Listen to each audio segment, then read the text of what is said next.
Good evening, ladies and gentlemen. The regular meeting of the Grosse Ile Township Planning Commission will come to order. Would you all please rise for the Pledge of Allegiance? I pledge allegiance to the flag of the United States of America and to the republic for which it stands, one nation, under God, indivisible, with liberty and justice for all.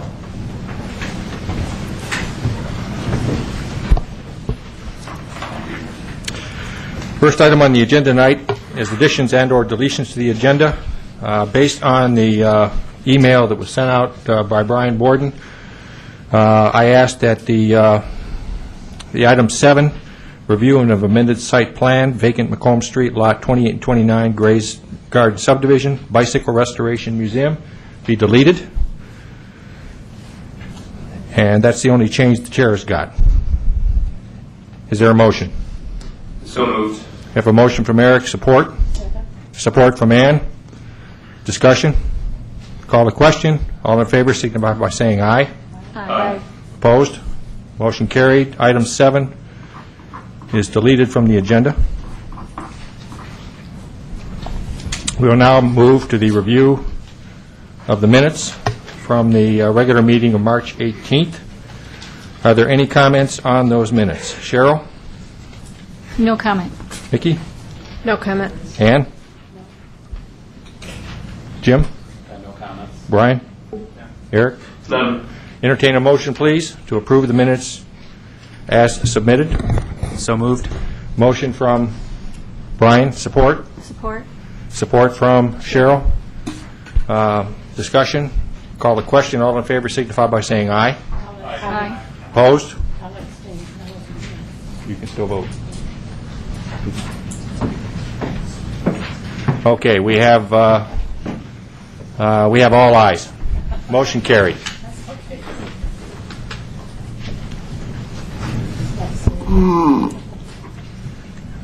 We now move to public comment, an opportunity for citizens to speak with the Commission about any item not on the agenda. Anybody have a topic not on our agenda? Okay, seeing no hands, we'll move on. First item is a sketch plan review. Hennepin Point Observation Trail and Deck. The applicant is the Grosse Ile Nature and Land Conservancy, P.O. Box 12, Grosse Ile. Representing the Conservancy is Doug Teal, who is, I believe, Vice President, although he may be President. Oh, yes? Oh, you will? Liz? Okay, Liz Hagel?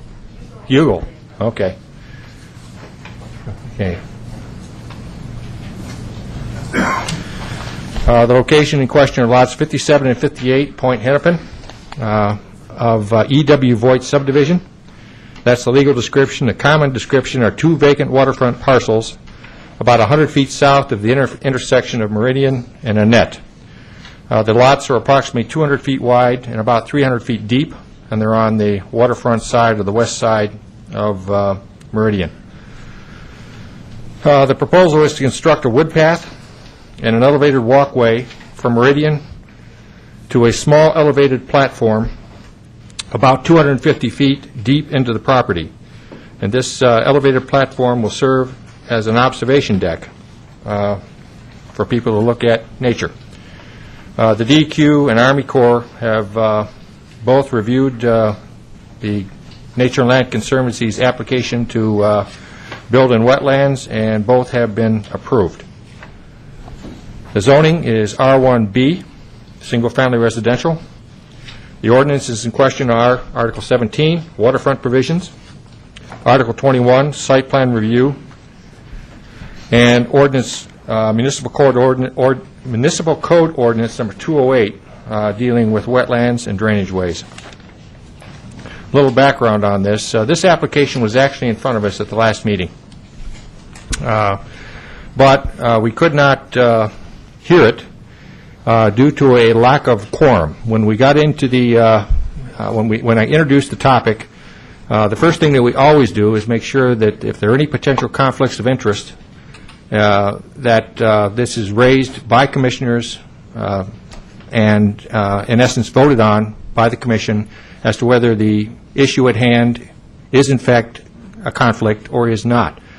There were two potential conflicts at the last meeting. One dealt with membership. I believe at the time, let's see, 1, 2, 3, 4 of us, 5 of us were members. But none of us had anything to do with this particular application, nor were officers or board members in the Land Conservancy. So on that basis, the Planning Commission voted and determined that that was not a conflict of interest.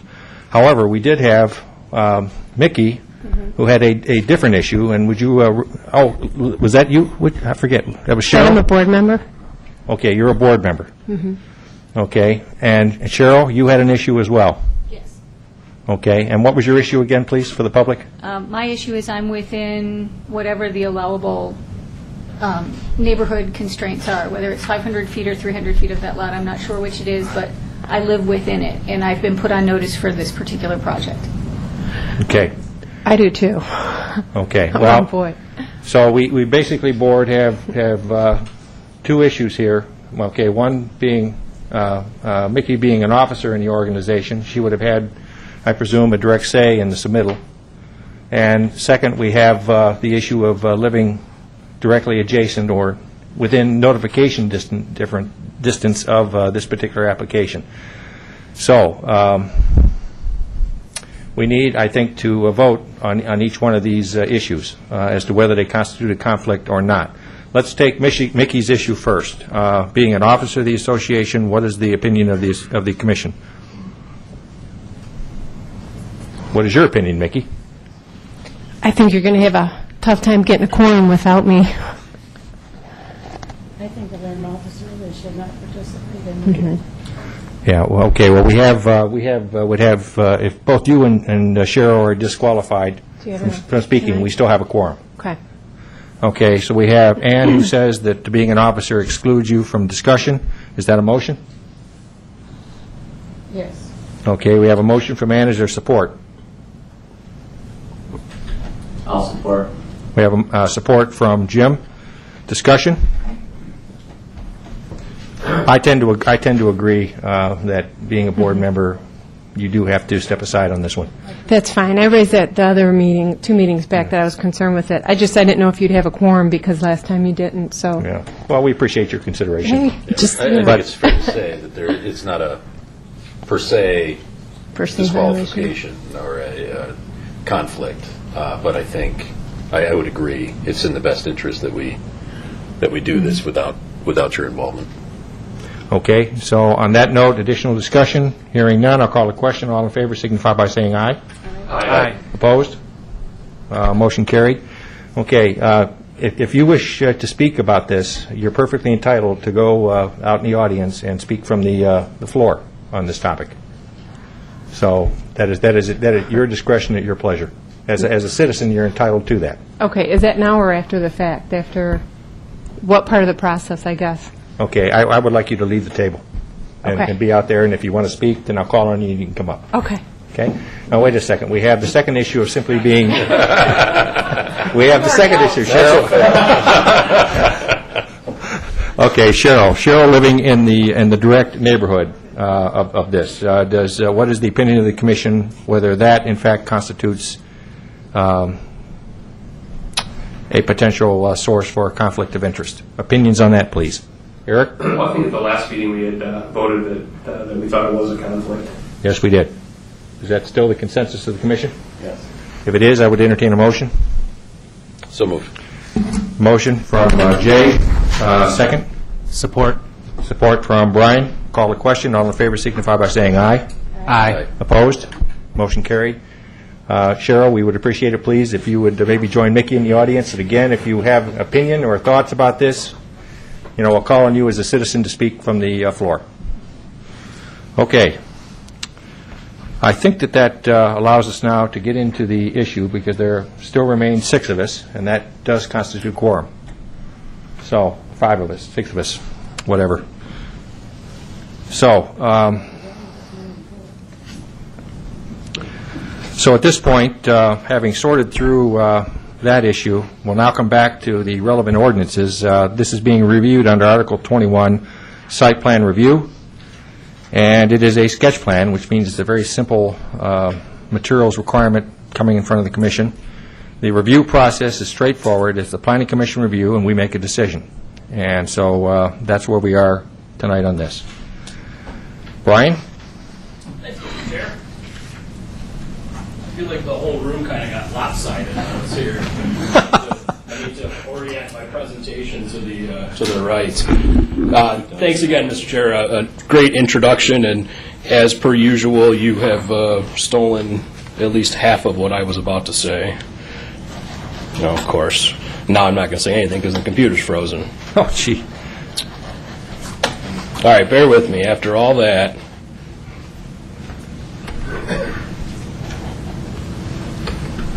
here we go. All right. Again, much of this is now redundant, but the request before you this evening is for a sketch plan review of proposed improvements to the Nature and Land Conservancy's property as vacant site on the west side of Meridian Road, just south of Annette Avenue. The site and surrounding properties are all zoned R1B, which is a single-family residential designation. And as noted by the chair, there are several pertinent ordinance sections, most importantly Article 3, Article 17, and Article 21. More specifically, Section 3.3A of the zoning ordinance identifies public parks, open space, bike paths, land designated for preservation purposes as a by right use in the R1B district. Section 17.4, which are your waterfront provisions, lists the appropriate or the acceptable, allowable waterfront structures that one can have and the process that must be followed. In this case, there's a 21-day public review period that is required for waterfront structures. When we get a permit in for a waterfront structure, once we deem it ready to go, Lori sends out a notification to all property owners within 500 feet along that particular portion of waterfront, and gives those residents an opportunity to either come in with questions or look at the plans, and ultimately they may request a formal public hearing at the Planning Commission if there are concerns about the project. In this case, we have already gone through that review process. A public hearing was not requested. However, we did, when I say we, township staff, did receive several comments from a couple of residences, much of which they sort of echoed the same thing, and I've got a slide on that momentarily. In terms of the project itself, the slide on the left of your screen is an overview of the site. The slide in the bottom right is an overview of the actual platform that's proposed. So in total, the project includes approximately 70 feet of boardwalk over an existing wetland. If you can follow the mouse here, essentially in this area, there's a 96 square foot observation platform, which site plan view would be here, and then elevation view, this is an idea of what the structure would actually look like. There's a wood chip trail proposed on either side of the boardwalk, connecting essentially the road frontage of the property all the way to the observation deck. And as the chairman noted, the applicant did obtain both Army Corps and DEQ approval for this project. This is an aerial view of the project site. Again, this is a little bit faint, so bear with me, but this is the actual boardwalk proposal in here, again approximately 70 feet in relation to some of the existing vegetation on site, and then here is the platform in this particular area. And I can go back to either of those slides if there are any further questions or you want to look at them again. So a brief overview of the full project and some excerpts from our review letter. The proposed structures do comply with the township's waterfront provisions in terms of placement on the property. If the commission is to consider approval of this request, we did note a couple of items we felt might be improvements to the overall project, or at least could be beneficial to the community at large, one of which would be bike racks, as we would anticipate that bicyclists would be a pretty important user group for this site, given it's kind of a passive recreation site. And it's a nice stopping point if people are on a ride around the township. This would be a nice place to stop. And then another is, which is a pretty important concern, would be the incorporation of some trash cans, whether they be near the frontage off of the path, or whether they be incorporated as part of the observation deck, whatever the case might be. The last thing we would want to see is people out there using the site and nowhere to throw their trash away, so ultimately it just becomes a mess, potentially. I showed you just briefly on the aerial photo. The site is pretty heavily wooded, and if you've driven this part of Meridian recently, you can see that it is still very wooded in throughout.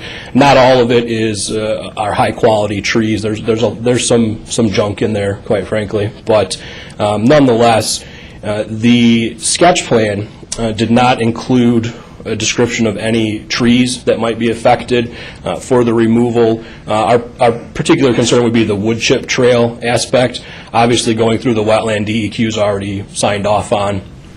It is our understanding that that area is wet, so I don't expect there to be any major trees that would be impacted by the boardwalk.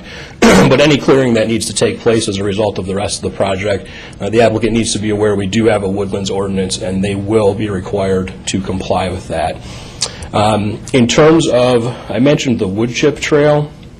On their plan drawing, it appears as though they're extending, or at least attempting to extend, the wood chip trail all the way to the edge of the roadway itself. In order to do so, a portion of it would encroach into the right-of-way. If that is in fact what is proposed, they would need Wayne County approval to do so. So basically, my next comment is just that any work or any activity proposed in the right-of-way does require county approval. The township also has, I mentioned woodlands, the township also has a wetlands protection ordinance. In this case, because we're dealing with a regulated wetland and DEQ has already issued a permit, the project is technically exempt from those provisions. That ordinance is intended to protect wetlands and drainage ways that are not otherwise already protected. So in this instance, we are essentially deferring our authority to DEQ, and again, a permit has already been issued.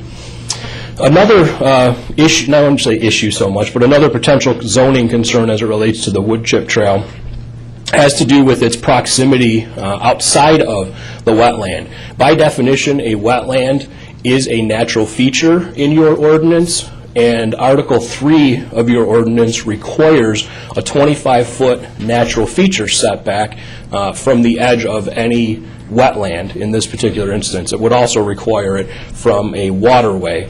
In this particular case, you would, and it's noted, those standards are all listed in my review letter, but essentially, in order for them to construct that wood chip trail as proposed, exclusive of the point of the right-of-way, it would require your authorization for an encroachment into that 25-foot natural feature setback. In essence, on both sides of the wetland, the initial 25 feet is all within that required setback. Everything outside of that would be fine per ordinance.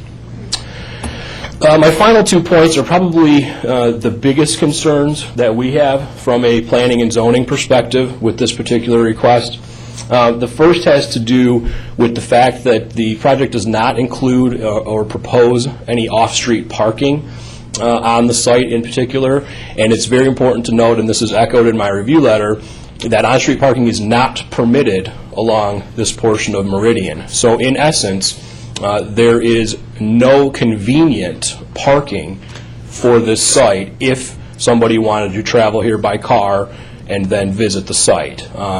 In essence, what is likely to occur if people do travel here by vehicle would be the side streets are likely to end up taking the brunt of the parking. Unfortunately, my aerial didn't go all the way, but Annette is here, and then Paulina's a little bit further down here. So from a planning and zoning standpoint, we do have a little bit of a concern on that. I know Chief Porcerelli is here this evening as well, so if you have any additional safety concerns or questions about the ability to park on roadways, I'm sure he would be happy to take those as well, if I can speak for you, Joe. I'll go out on that limb. So that's one issue, and that ties into. I mentioned earlier during the 21-day review period, we did receive a couple of letters. The primary concerns of the residents who were notified was ultimately what is the intended use of this site if these improvements go in? Who are the user groups that this is meant for? And the concerns are really tied to are people going to be fishing off of the property or off of the observation deck? Are people going to use this as an opportunity for access to the water, either to swim or to launch a kayak, a canoe, some other non-motorized boat? Is it going to be used as a picnicking site, as a camping site? Ultimately, the one letter we did receive with the most comments was looking for either some use restrictions or some prohibitions that would narrow down the focus of how this site would and could be used. And I mentioned that points 7 and 8 to me really tie in together. One concern we would have is that if it is intended to launch kayaks or non-motorized boats of some sort, or if the Land Conservancy is going to allow that or promote it, we're now talking about a situation where I think we've gone from a more passive site to a bit of an active site, and we've also gone from more than likely pedestrians and bicyclists accessing the site while they're already out to potentially attracting more vehicles. And as I mentioned, there's no parking in this particular area, at least no convenient parking. And if people are bringing their kayaks up and trying to launch from this site, they're likely to park on those residential roadways, which, again, I understand to be perfectly legit. However, those vehicles could very well be there for long durations if somebody is out on a kayak ride around the township. I mean, they could be out all day. They could be all over the place. And it just is depending upon the use, I think really will dictate how this site can or should function. And in my opinion, I think that will dictate whether or not the site will technically function properly without causing undue or adverse impacts to the surrounding neighborhood. And as shown, and I think you're all well aware of this, but obviously, the immediately adjacent parcels across the street, north and south, are all developed with detached single-family residences. So this is an established neighborhood, and obviously whatever occurs on this site does have the potential to impact those residents. Mr. Chair, that's all I have at this time. Happy to take any questions. Okay, thank you. Let's find out if there are any questions or comments or questions first for Brian on what he's presented to us from the commission.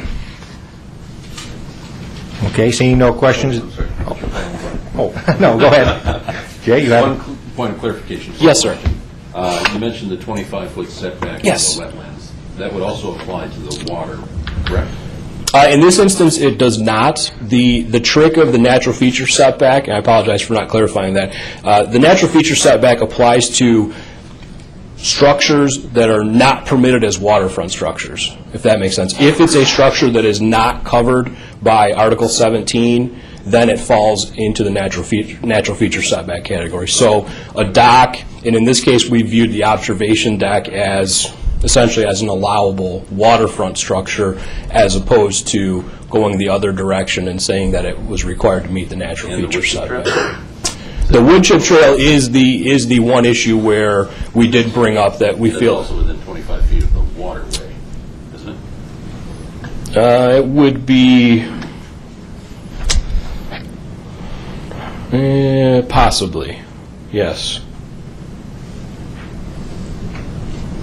Yeah, that's a good point. I had viewed it more, the wetland was my bigger concern, but I understand where you're coming from. I guess just to make sure the record's 100% accurate, if you're going to consider approval, I would incorporate, authorization of the wood chip trail encroaching into the 25-foot natural feature setback. If we keep it general statement, if you're okay with that, applies to the wetland, and then potentially as it may apply to the shoreline as well. I just want to make sure we didn't do Sure. Well, absolutely. That's a great point of clarification. Thank you.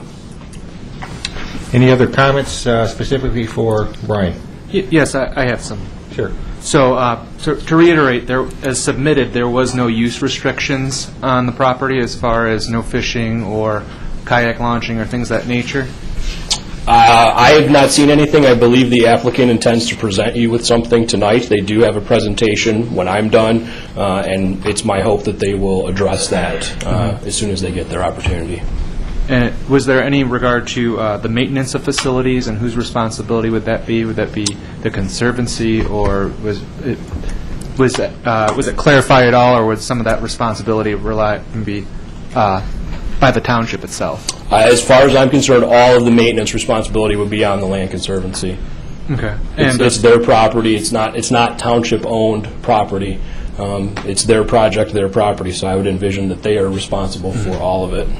And was there any details on the wood chip trail, on the composition of it, or any improvements that be done to the base or things of that nature to make it more stable? I don't recall anything that's overly detailed, no. I think it's pretty much just described as a wood chip trail. So obviously we're assuming they'd have to do some clearing of the actual area to lay down the wood chips, but how much work that actually entails, if there's grading that needs to occur, at this point at least I don't have that detail. I'm sure the applicant can address that better. Thank you.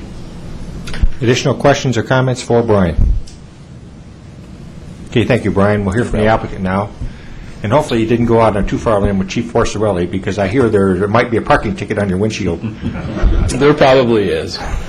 I probably parked across the lines. Let me just make sure technically we're working here. Of course not. Liz, do you want the PowerPoint first? Yes, please. Yeah. Okay, once again, guys, bear with us. Sorry. Liz Hugo, if you would please introduce yourself and give us your name and address. Full name. Sure.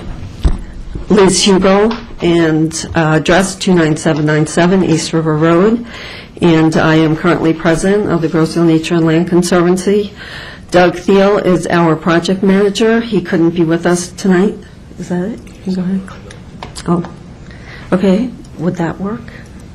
All right, well, while we're waiting, trying to get this going, could you step out for a second? Step out.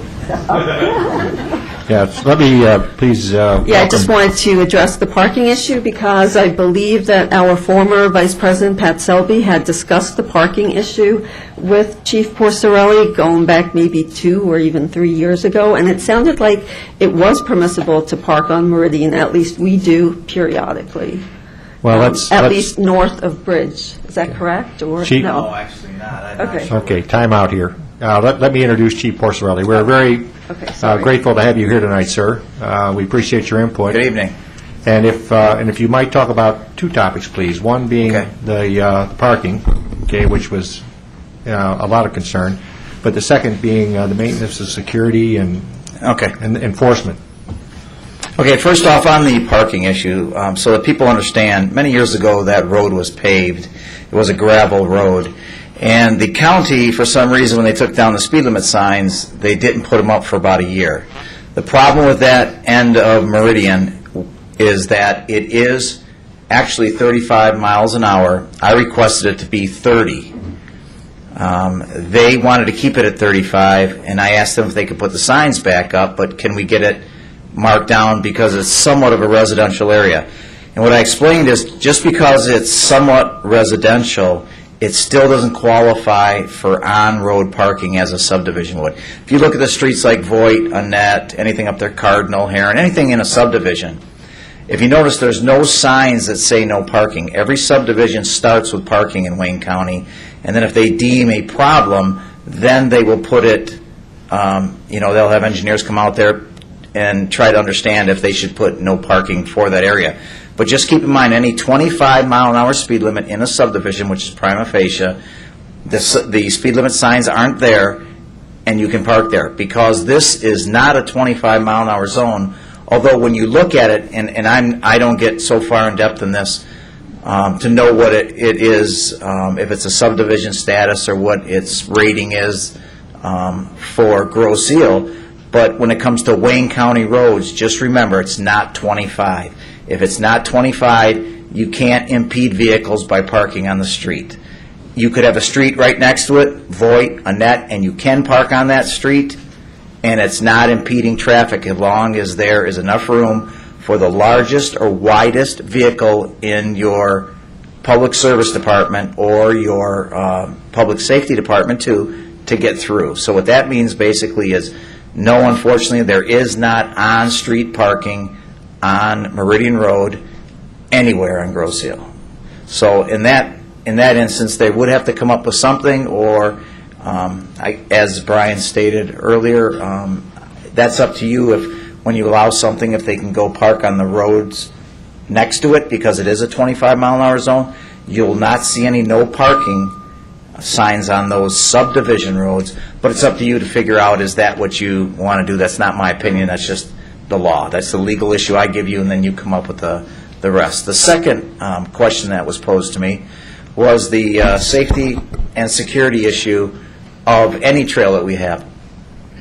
One of the reasons that we have a motorcycle patrol in the summertime is this motorcycle gets in all the areas of Grosse Ile that obviously we can't bring a car to. One is the Ferry Road trails, the other is the that new soccer trail that goes from Meridian School. I call it soccer trail, the trail that goes from Meridian School to the back of the soccer fields, and the playscape. There's all areas, and what we do is we have our, they're called motor officers, we have them check these areas on every shift, and they're called our special attention checks. So if you set up and allow this trail to be up there and you feel that there could be they could congregate up there, or kids could find this place, or whatever you feel, we will just add this to our list anyway, and every day that motorcycle is out, in the summer it is out, every day we have it, sometimes on days and afternoons, we will hit that trail with special attention checks. So I don't see a big issue, especially because of where it's at. You have the playscape on Macomb Street, and that's somewhat of a separate issue because it's very easy to get to. The kids hang out on Macomb Street, they go to Savon's, whatever. They go to Starbucks, they get a coffee, then they go back there. This is a little different. Anybody that's going there, you've got a purpose there. You've got to get there. That's a little different. Plus, I noticed, and Brian, correct me if I'm wrong, but when I was looking at the plans, it is a fairly straight line to the water, which makes it a lot easier for us, obviously, and to get the motorcycle back there. And we can drive the motorcycle on any trails, even on the dirt trails you do. I know you said this would be chips or whatever you figure out it's going to be. I don't see a problem with us patrolling that area also. And if it becomes a problem, then we'll do what's necessary to look at those problems. And we kind of we'll give you a little more police service on that trail if there's kids back there. So I don't see an issue with that. But again, on the first one, unfortunately, there is no parking on a Wayne County road that's above 25 miles an hour on Grosse Ile in that type of situation. If you noticed, all West River and East River is marked. Meridian is actually, there's a traffic control order for the entire Meridian from the intersection of Park Lane on the very north end all the way down to Grow. You may not see a sign here and there, but there is no. Now, we do allow here and there, when people have a party or a function or whatever, they ask, can we park on the roadside? Sure, you can. We're not going to take away people's, functions like that. But when it comes to an everyday issue, and they do impede the travel lane of the roadway, unfortunately, because of that speed limit up there, that it is not allowed. So that's just a simple answer to that. Thank you, Chief. Much appreciated. Okay. Okay, Ms. Ugel. Okay, will we start now, or you're going to do it from there? I thought you were going to use the over again. Oh, okay, good. I can do that.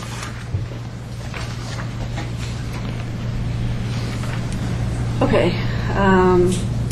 so this is pretty much what I said already, introducing myself. We have a hand microphone And- there at your, there. Okay, great. Yeah, I did want to point out one thing. You can see I made a note already on this, not thinking I was going to use it. I wanted to point out that Mickey is actually not an officer, so you might want to correct that in your notes. She's not an officer of the Conservancy. She's actually just a board member, one of 19. Okay. Is there a way to zoom in a little bit on that? Is this one working? Okay, so the property actually consists of 2 lots, as mentioned, that were actually donated to BASF to the Conservancy back in 1995. That was around the same time that a lot of development was going on in that area. You've seen where it's located. It's about 1.5 acres in size, and there is the mixed habitat with marsh-like areas. The area in the center is basically a drainage swale, so that was why we wanted to put a boardwalk over that area. So this property basically provides access to Hennepin Marsh, which the Conservancy also owns. That's about 121 acres up and down, adjacent to all the homeowners north of Bridge along Meridian.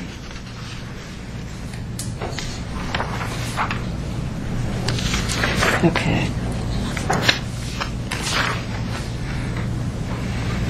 So the Conservancy has been envisioning this project for some time. Going back to October 2010, we actually applied for a grant to treat the Phragmites on the property. Over the 10 prior years, we had been, as volunteers, basically trying to control the Phragmites on the property, but they had basically been just too much for us to bear, so we actually asked for funds to do professional treatment. So we did treat with a herbicide back in October 2010, and in May of 2011, we did a prescribed burn. That was paid for by a Freshwater Future grant. Now, I do want to mention, because this will come up later in case I forget, that after controlling the Phragmites in this manner, this is considered the best practice, that we were advised by many professional biologists that we could expect for native plants to come up once the Phragmites were gone. We haven't actually seen that happen yet, but we're still hoping, and if they don't come up, we'll be planting in those areas. We have been doing major cleanups on the property, spring of last year and other times as well. We've been continuing with some spot herbicide treatment conducted in the fall of both 2011 and 2012 to further control the Phragmites, which are coming up much less dense, but they still need to be controlled.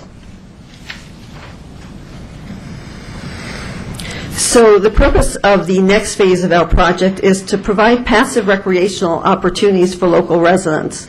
We want to provide environmental educational opportunities, and we want to showcase best practices for the wetland protection. As I mentioned, use of native plants. So actually, the plan is to consist of a somewhat winding trail. It's really not totally a straight-through shot because we are avoiding some larger trees. But at least going through the middle wetland area, it's a straight boardwalk going through. The trail will continue after the boardwalk and ends at a wildlife observation deck overlooking the Hennepin Marsh, which I should point out is one of the probably 3 major areas around Grosse Ile and the downriver area for fish spawning and wildlife. It's a very, very important part. We have the Conservation Crescent on the south end, and then we have the Hennepin Marsh on the north end. I'd like to mention that BASF is exploring ways to fund $5,000 or thereabouts towards the total project cost. They basically have agreed to provide us with materials. The design of the boardwalk and the observation deck was completed free of charge.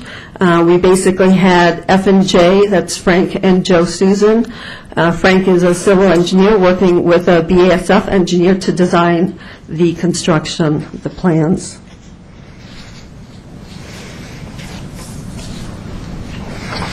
So, as mentioned, we received our permits, and the project is budgeted for this year. We have a construction bid obtained from F&J Development.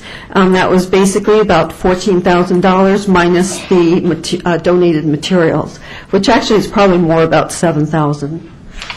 Although those details aren't important to you, I guess I'm just recognizing the donation.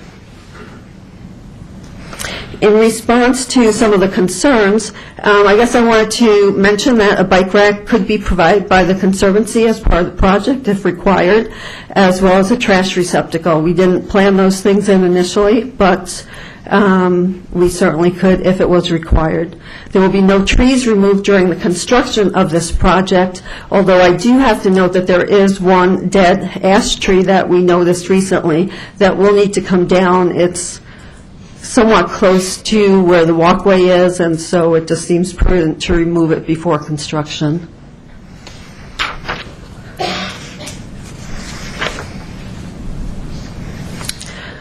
We want to note that a Conservancy board member, and we also have many Conservancy members who live in the area who I'm sure will be visiting the property, and we will basically be periodically checking to ensure that there are no problems. Of course, if there are problems which require immediate police attention, if there are issues with vandalism or teenage partying, I would expect the neighbors, just like any other property, I would expect the neighbors to notify the police and take care of that.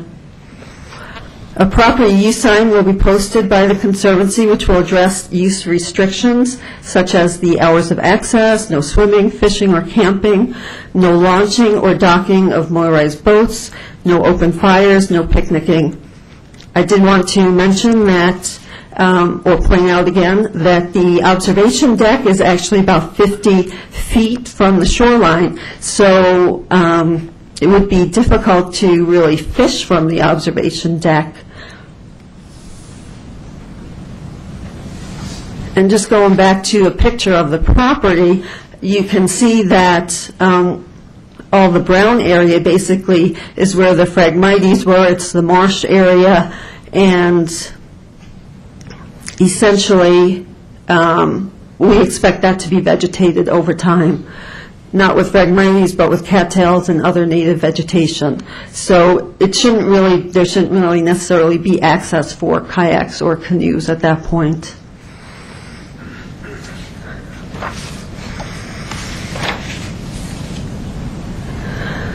So our next steps are basically approval from the Planning Commission, building permit from Grosse Ile Township, and obtaining materials from BASF. We would basically wait for a dry period for construction. Basically, this reviews some of the proposed visitor use restrictions. I think I covered everything in the slide, but I'll leave that up. Can you guys read that?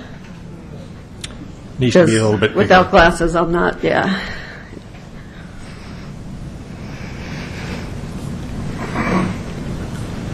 So this would be similar, I believe, to maybe what we have at the Parkway Waterfront Park. So basically, the first one is hours of operation, dusk to dawn. Second one is no alcoholic beverages or bottled glass. Third, no picnicking or swimming. Then boaters, camping, fishing, etc. is all banned. Dogs are permitted while on a leash, no longer than 6 feet. Do not litter. Dispose of any refuse in the litter barrel provided. And no feeding of wildlife or removal of wildflowers. Penalty. Okay. Chapter 1, Article 2, Municipal Code Infraction. Not sure what that is, but... Yeah, Doug put this together, so I'm assuming that's correct. Okay. I don't know that the police would be enforcing these kind of regulations. Well, for those that are pertinent, I guess, such as the fires. Okay. Yeah, I can't go into details on this. And, of course, this is a work in progress to try to address the issues that Brian had come up with.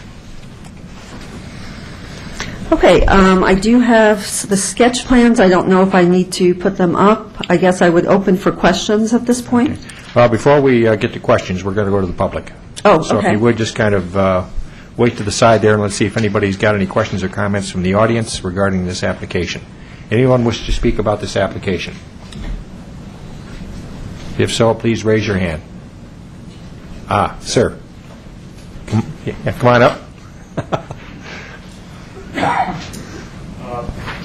Peter Kantz, 22119 West River. I live approximately, I'd say, 2.5 miles south of this site, and I live on the water on West River. I just want to say this is a great opportunity for the public to have viewing access of one of our fine natural resources. So I am fully in agreement with this proposal, and I think it deserves your consideration. Thank you. Thank you, Mr. Krantz. Other hands? Yes, come on up. Cheryl Hurt, 17975 Cardinal. I'm actually within 500 feet of this piece of property, and while we are definitely looking forward to having access to that nature area and will likely use it, our primary concern remains parking in our neighborhood. And we have, at times, for things that have happened closer to us, had our street entirely blocked by parking to the point where we and our neighbors can't get out of our driveway. So I would just ask for additional consideration given to parking areas and how people will access this piece of property. Thank you. Okay. Yes, Nikki. Hi, Mickey Bartlett, 8949 Boyd. I fully support it. The Nature Conservancy recently just put on a class for bird watching, just an initial class, and I took my son and my daughter to it. And the idea is it's just kind of an expansion of that, where you can take your kids or your family and go out and just appreciate the wildlife. The thought isn't for a rowdy bunch. I mean, if you're going to watch birds, you don't want to make a lot of noise, right? And so it's really just to appreciate it, probably to ride bikes there, or if you're close enough to walk there. Again, it's just a nice place to visit with your family. So I do support it. Thank you. Thank you. Additional comments from the audience? Okay, hearing none, I'll bring it back to the table, and let's go down and start with Jim. Jim, questions, comments, opinions? I had a question. She can come back. Yes, come on up again, Liz. Would please. Just a couple quick questions. How are you? Good. Actually, there were two other things I wanted to mention, but we can talk about them when they probably come up with the parking and the wood chips. With the parking situation, I guess at some point it was mentioned about that we should maybe consider putting in parking spots, and we didn't really feel that was what we wanted to do, because this is really considered more as a neighborhood access, as we mentioned, walkers and bicyclists. It's a relatively small property. I think you don't want 10 or 20 people there at a time. I mean, you would, just have neighborhood people, basically. We wouldn't expect a lot of people. It's not really a destination spot, I guess. So certainly we will be parking on Annette, I guess, for future. The others are wood chip trails, and I don't think, we've already put some down a little bit in one section, basically not really close to the road, but just to try and define. The wood chips are meant more to define the trail so that it would keep people off of the more sensitive areas, because we do have some more special or native vegetation growing in the area that we might want to highlight with signs, and we don't want people necessarily to be running all over the property. So, I mean, I don't think any of us feel strongly about wood chips and having them at the location. I think any restrictions on that would be fine. It's more, again, to kind of define the pathway. Okay. Great, thank you. A couple quick questions. It's marked page 7 on mine, but when you talk about the launching of boats, it says motorized boats. It doesn't just say any boats. So kayaks aren't prohibited at this point in time per the sign. Is that how you want it to read, or is it? Yeah, I guess we haven't really discussed that motorboats for sure would be prohibited, and I'm just thinking that it's not really a place where you could have easy access, because again, we want to revegetate that shoreline, that wetland area, the wetland area between the shoreline and the observation deck. So I don't think we want necessarily people traipsing through there, so I guess I don't necessarily object to restrictions, and hopefully my Conservancy colleagues would agree with me. But basically, that was my opinion. But so, yeah, I don't think we would prohibit them.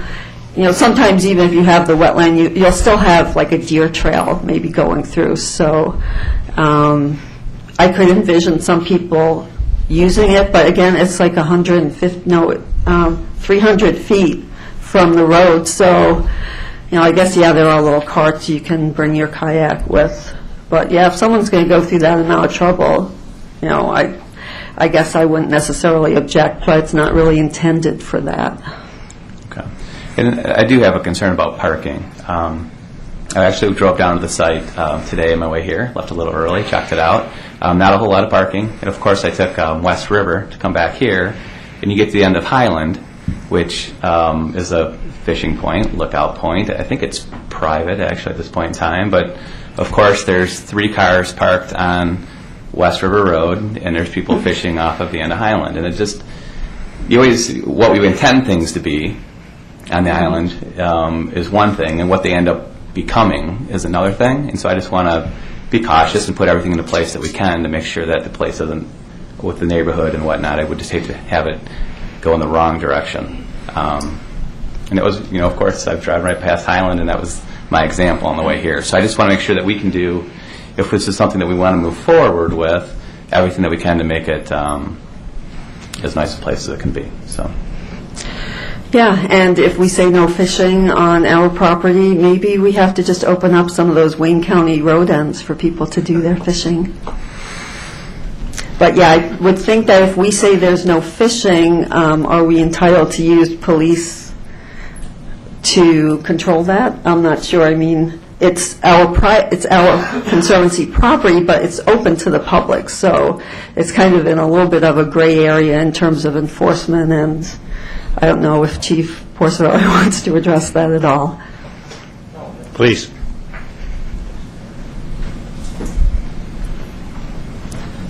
Sure, if there's any rules that come up or any issues that come up in an area, it's the same thing as any other township-owned property or private property owner asking, the curfew on it. I'm not sure how far in depth would get into it, but we certainly can address it. We can help you out. We're not going to if it says no fishing, if it says no fires, if it says no anything, we can. It's because it's private property, and all we need is a letter from them stating that they would like the ordinance of Grosse Ile enforced. Then it's enforceable by us. Flower picking, like she said, I'm not quite sure we know what's what there, but it's those 3-leaf ones we don't like. But besides that, we'll help you out in any way we can. If there's an issue, we'll address it. So that's not a problem with us. Okay, thank you. Okay, Jim, additional comments? Brian? Well, really, the only issue that I have is the parking, and we've discussed that quite a bit, so I won't add to that. Okay, thank you, Ann. And now, is it possible to get a no parking sign from Wayne County to put up there? That seems like it might be a logical thing. Chief? If Wayne County says we can't have parking on those roads.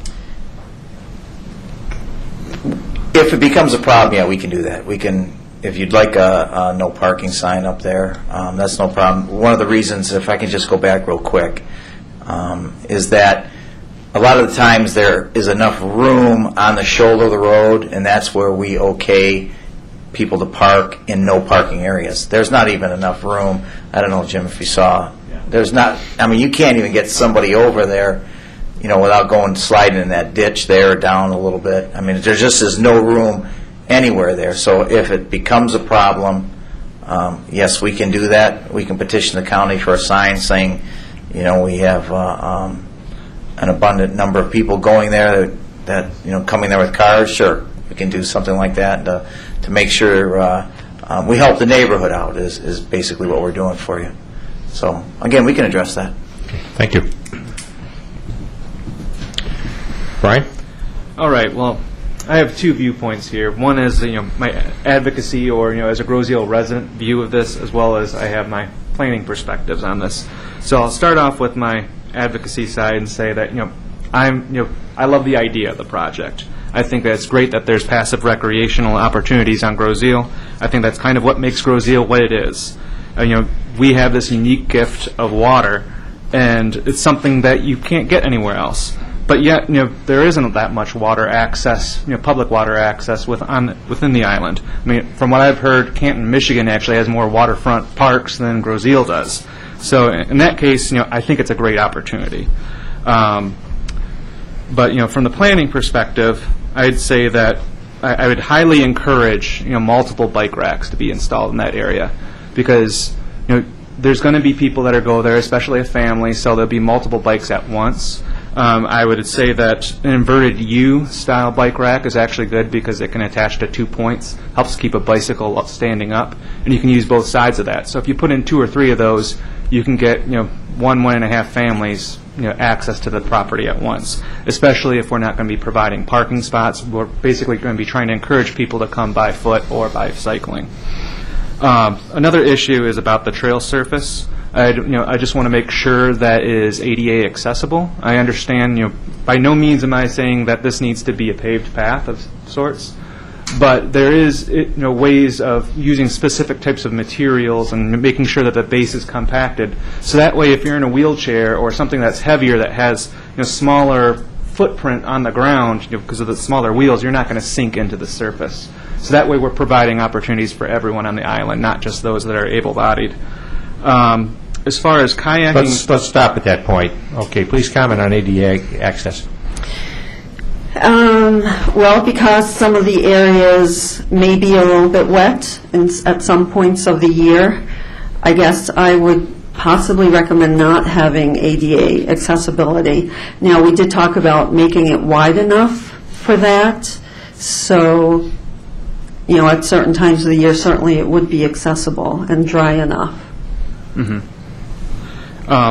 As far as the maintenance of the trail and things, making sure that it, if you put it down on day one, it might be great, but a year from now, drainage has come through, water's come through, and it's basically wiped some of the wood chips out. Is there going to be ongoing maintenance to make sure that there's a defined path and that, extra wood chips are added and things of that nature, so that way, if it sinks over time, it's basically creating a base, so that way, you can add more wood chips on top and be less likely to sink in. Yeah, certainly we're going to be maintaining the property into perpetuity, I guess.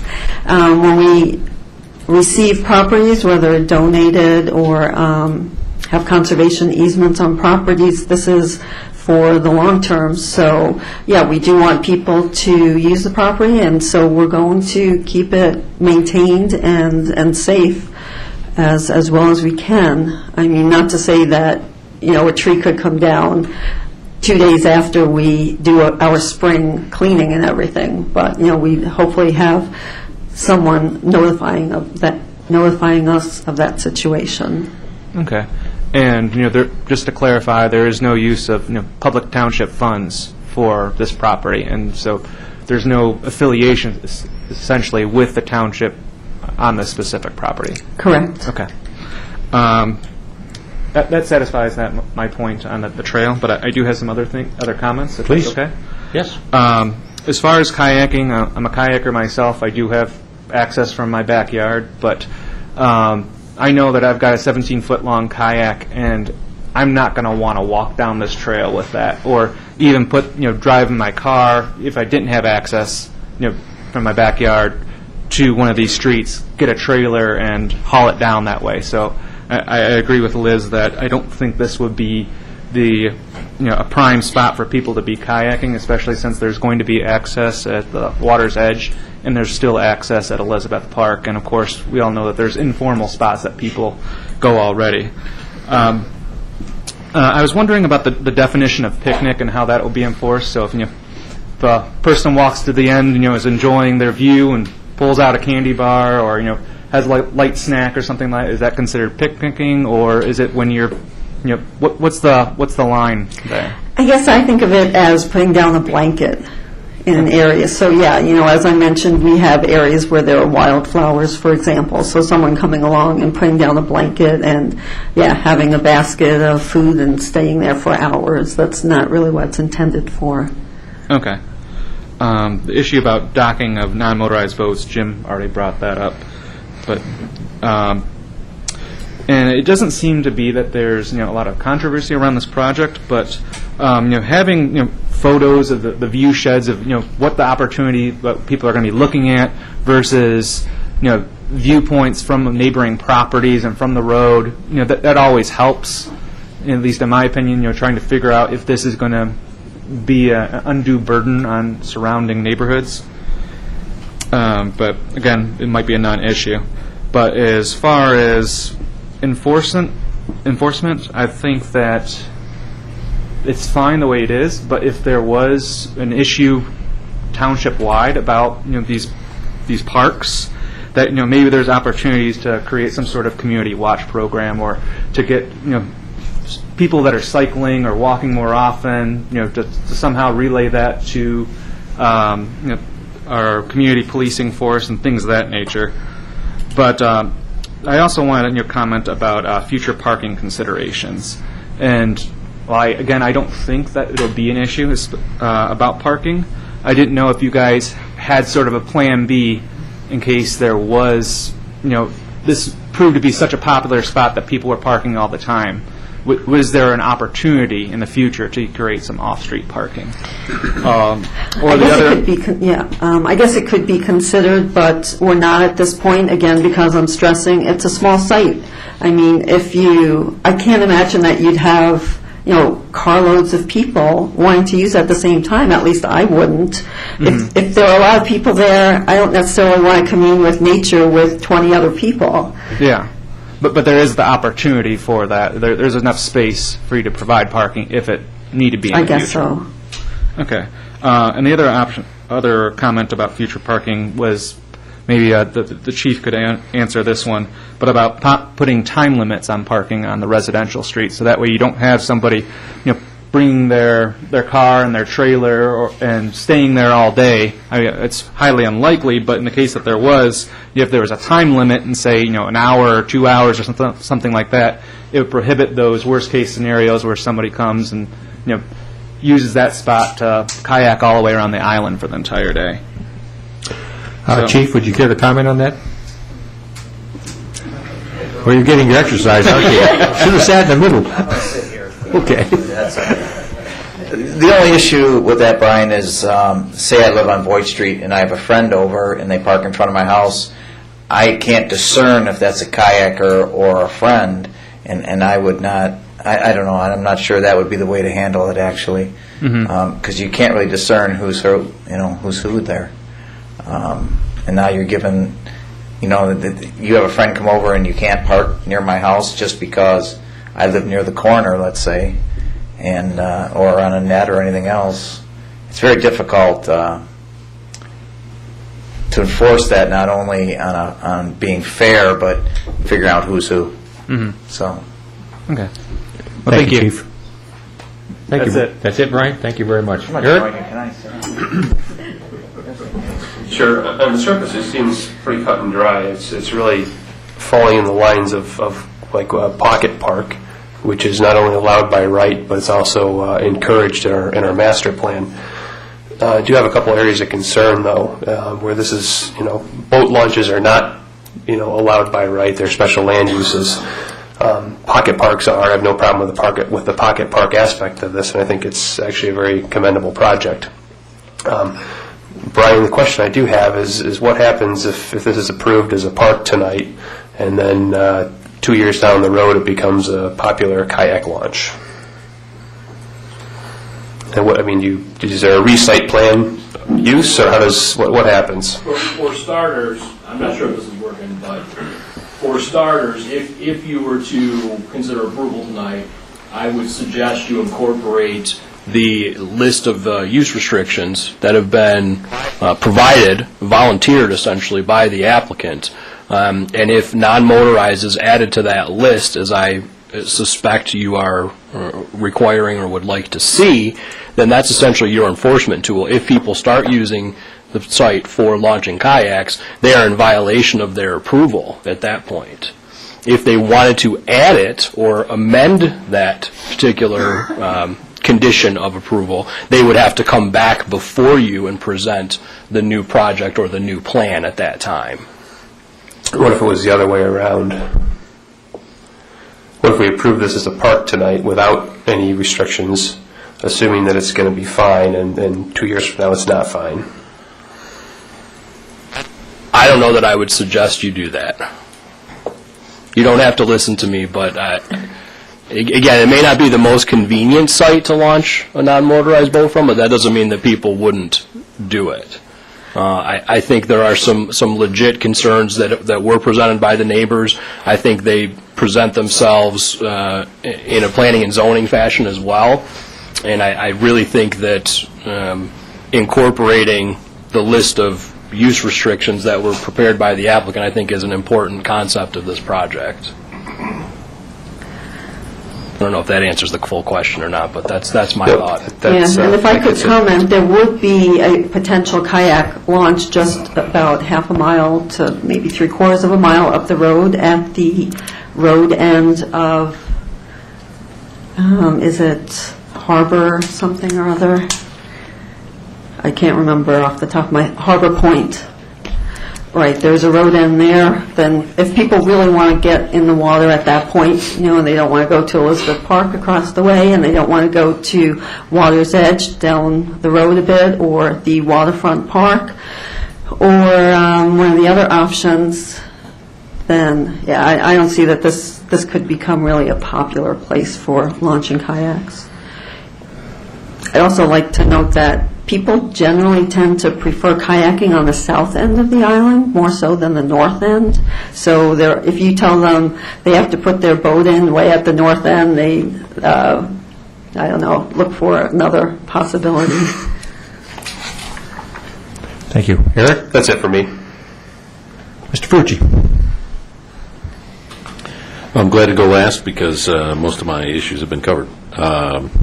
I didn't hear, but I think it's implied that these use requirements would be posted somewhere on a Yes, signage that of was some the sort? plan. Okay. And I think, building on what Eric and Brian were saying, I would be in support of those use restrictions being for all watercraft, motorized and non, however that would be worded. Because I hear what you're saying, but I've seen the resourcefulness of people who want to get their boat in the water, where they want to get it in the water, and as Eric said, if that's not a restriction now and it becomes a use, now we've got an enforcement issue on something that we never restricted, and if there's no intent that it's used for that purpose, I think for the reason you stated, which is it would be potentially damaging to the flora, I think we would kind of be in looking for the same thing, and I think we'd be looking for that sort of restriction. With that, I think it's great. I support all the principles behind it. I'd love to see this and more of these sorts of things on the island. And I think it gets rid of the parking issue. Somebody's going to park on a net or one of those for short time to go out there and walk. I don't think that's an unreasonable burden on the neighbors there. If somebody's going to park a truck with a trailer and leave it there for several hours where they're out kayaking, that's to my mind an unreasonable burden. And I think by making no launch of any type there, I think it satisfies all those concerns, and I'd be 1,000% in support. Thank you, Jay. Well, having heard all the comments, basically, I support this plan with the following restrictions. First, you put in trash cans. Second, you put in bike racks. And whether it's one or whether it's two and how big they are, I don't care, but it needs to be adequate for bike use. It should be subject to any Wayne County approval, to put in a path in the right-of-way. There should be no tree cutting, consistent with the Woodlands Ordinance. There should be use restrictions, all that you listed, plus kayaking and canoe. I will not support this if you do not restrict and eliminate kayaks and canoes. Not because I'm against that, but because I'm against the parking of trailers. So the restrictions you published, plus non-motorized as well. I would ask that these user groups, including the kayak and canoe restrictions, be clearly posted prominently on the site so that everyone can see. I think that the sign that you put up needs to meet the ordinance requirements of Grosse Ile, so that's a restriction. The ADA accessible, I think, is an important point. And I think you may need to make an honest effort to do that. Okay, now that doesn't mean putting in paving. What it means is looking at logical things like, gee, you get at the end of the deck, and a person needs to sit down. Is there a place to sit? Okay, simple things like that will make a difference for someone who can't move quite as well as somebody else. And so I think you should specifically make an effort to do this, and the steps you take should be routed past Brian Borden in the planning, our planner, for his validation. So that's a restriction. I think that there should definitely be a letter sent. This is a requirement, that you will send a letter to the police, and the police will therefore have the authority to do the things that will enforce what we all want to be enforced.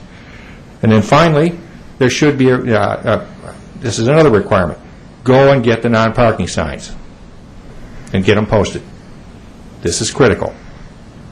So those 10 or 12 items you do, and you agree to, I will support the project. That's my comments. Right, yeah, you did mention about no trees. We do have a dead ash tree. Trees per the woodland ordinance don't deal with Living dead trees, trees. They deal right. with dead trees, or living trees, okay? So, yeah, take down dead trees, that's fine, but living trees, consistent with the woodland ordinance, you have to adhere to that ordinance. Sure, no problem. We are in full Okay. favor. And I don't really need to lecture Grosse Ile Nature and Land Conservancy about the woodland ordinance. That's a bit of an overkill. Okay. Mr. Chair, can I ask a question about your comments there? Please, absolutely. Particularly with respect to the ADA discussion. What I was prepared to do is make a motion that would incorporate all the things you just said. Okay. But I'm not sure what it was that I would be motioning if I said that. So on the ADA, I heard make an effort. I didn't hear be in compliance. No, because I don't think, as you say, if it's a woodlands, it's wet, okay? You put down a good trail, you make an honest effort to pack the trail, okay? That helps. You make it wide enough for a wheelchair. Maybe it isn't accessible for a narrow wheelchair, but it's accessible for the ones with the wider wheels, okay? It's making sure there aren't any major steps or things, elevation changes are gradual. I'm just throwing these things out, but, that's the sort of thing that I would like you to document. I don't know what the answer is, because I don't know exactly what the situation is there. But I don't know that I agree with exactly what you're saying. I don't know how we make that part of the motion other than a request that they work with our planner to make it as compliant as reasonably possible. That was the intent. And it's up to you guys to demonstrate that. So it means coming back with a specific plan to him. Okay? Okay. I move that. You move that. Okay, we have a motion. Is there support? Support. We have support from Brian. I'll call our discussion. Hearing none, I'll call the question. All in favor signify by saying aye. Aye. Opposed? Motion carried. Congratulations, your project is approved with that motion. At this point, we're going to take a 5-minute recess. Thank you, everybody.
permit to me is not the issue.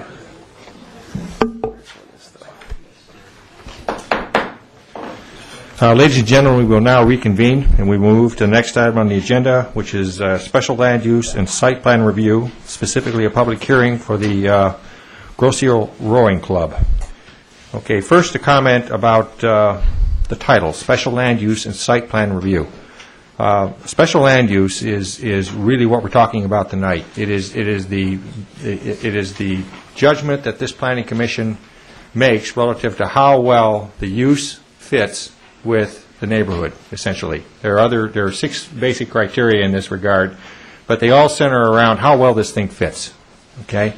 And we are only going to pull in specifics of the site plan review, which deals specifically with whether how the rowing club meets the compatibility requirements. Okay, there was a long litany, folks, that was in your package of site plan materials that Brian Borden provided. We're not going into that tonight.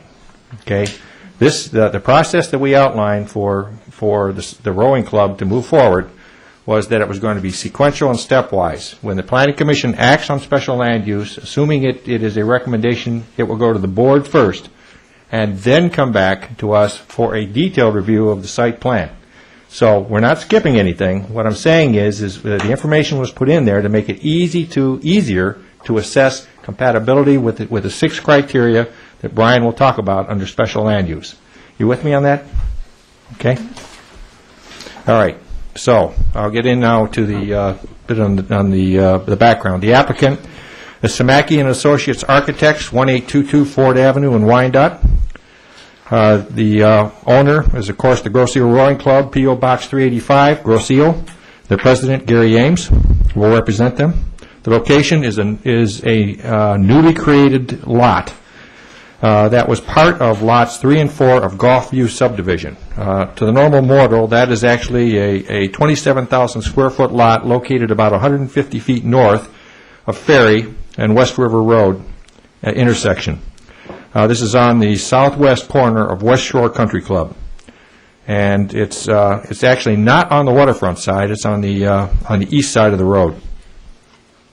So that's the location. The proposal is to build about a 6,000 square foot building to be used as a boathouse facility to support the Grosse Rowing Club.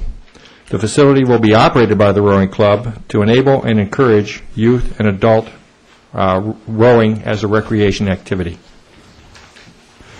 The zoning under this for this application is R1E, single-family residential, and under single-family residential standards, a boat club is a special land use.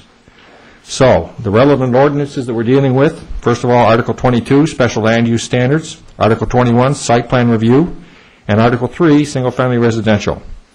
The process for this review tonight under Special Land Use Standards is a multiple-step one. We hold a public hearing here at the Planning Commission. The Planning Commission then analyzes this and makes a recommendation to the board. The board then actually decides on the Township Board decides on the special land use, and then it comes back to the Planning Commission sometime in the future for the actual detailed review of all the nuts and bolts associated with the site plan specific development. Tonight we're at step 1, again the public hearing. The Planning Commission may or may not vote on this tonight. Okay, it's entirely up to the discretion of this commission. If they do vote, it may be an approval, denial, or tabling, depending on the manner in which the Planning Commission reacts to the information presented. A little background. The Rowing Club has been in the process of moving through township approvals really quite smoothly.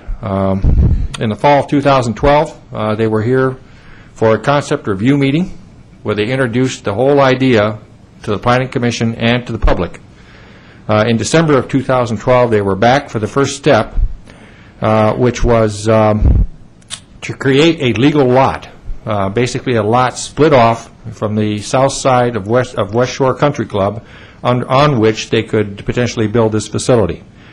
They came to us, and they were granted approval first by the Zoning Board of Appeals because the lot size was a little bit undersized relative to the requirements for zoning. They got their variance. They then came in front of the Planning Commission. They got a positive recommendation from the Planning Commission. It then moved to the Township Board, where they were subsequently approved as well. So tonight, they're back again. They have a lot in hand, and they're now coming in, looking at the use itself. Now, as I said, this is not a full site plan review. Only those elements which enable us to make a decision about the land use are going to be talked about tonight. So, I'll stop at this point. Brian, take it away. Thank you again, Mr. Chair. A wonderful introduction, stealing almost all of my presentation yet again. No, I'm just kidding. Again, some of this is redundant at this point, but the request before you is special land use approval. Coming with that is eventually will be the need for site plan review and approval as well.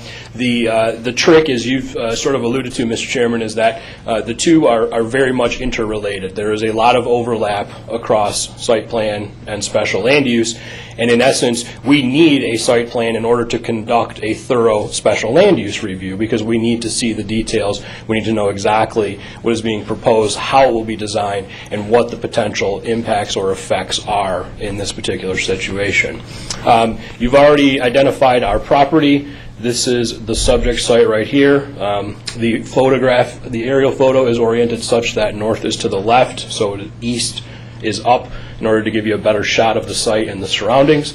You've already noted the background on this, Mr. Chair, so I'm going to skip past that. By virtue of the lot split, the site is zoned R1E, which is an overlay zoning district. The property was zoned R1A, which in this case it retains to some degree as an underlying zoning district. And really all that means is that the uses, the host of uses that are allowed in R1A is how we apply or what we apply to this particular site.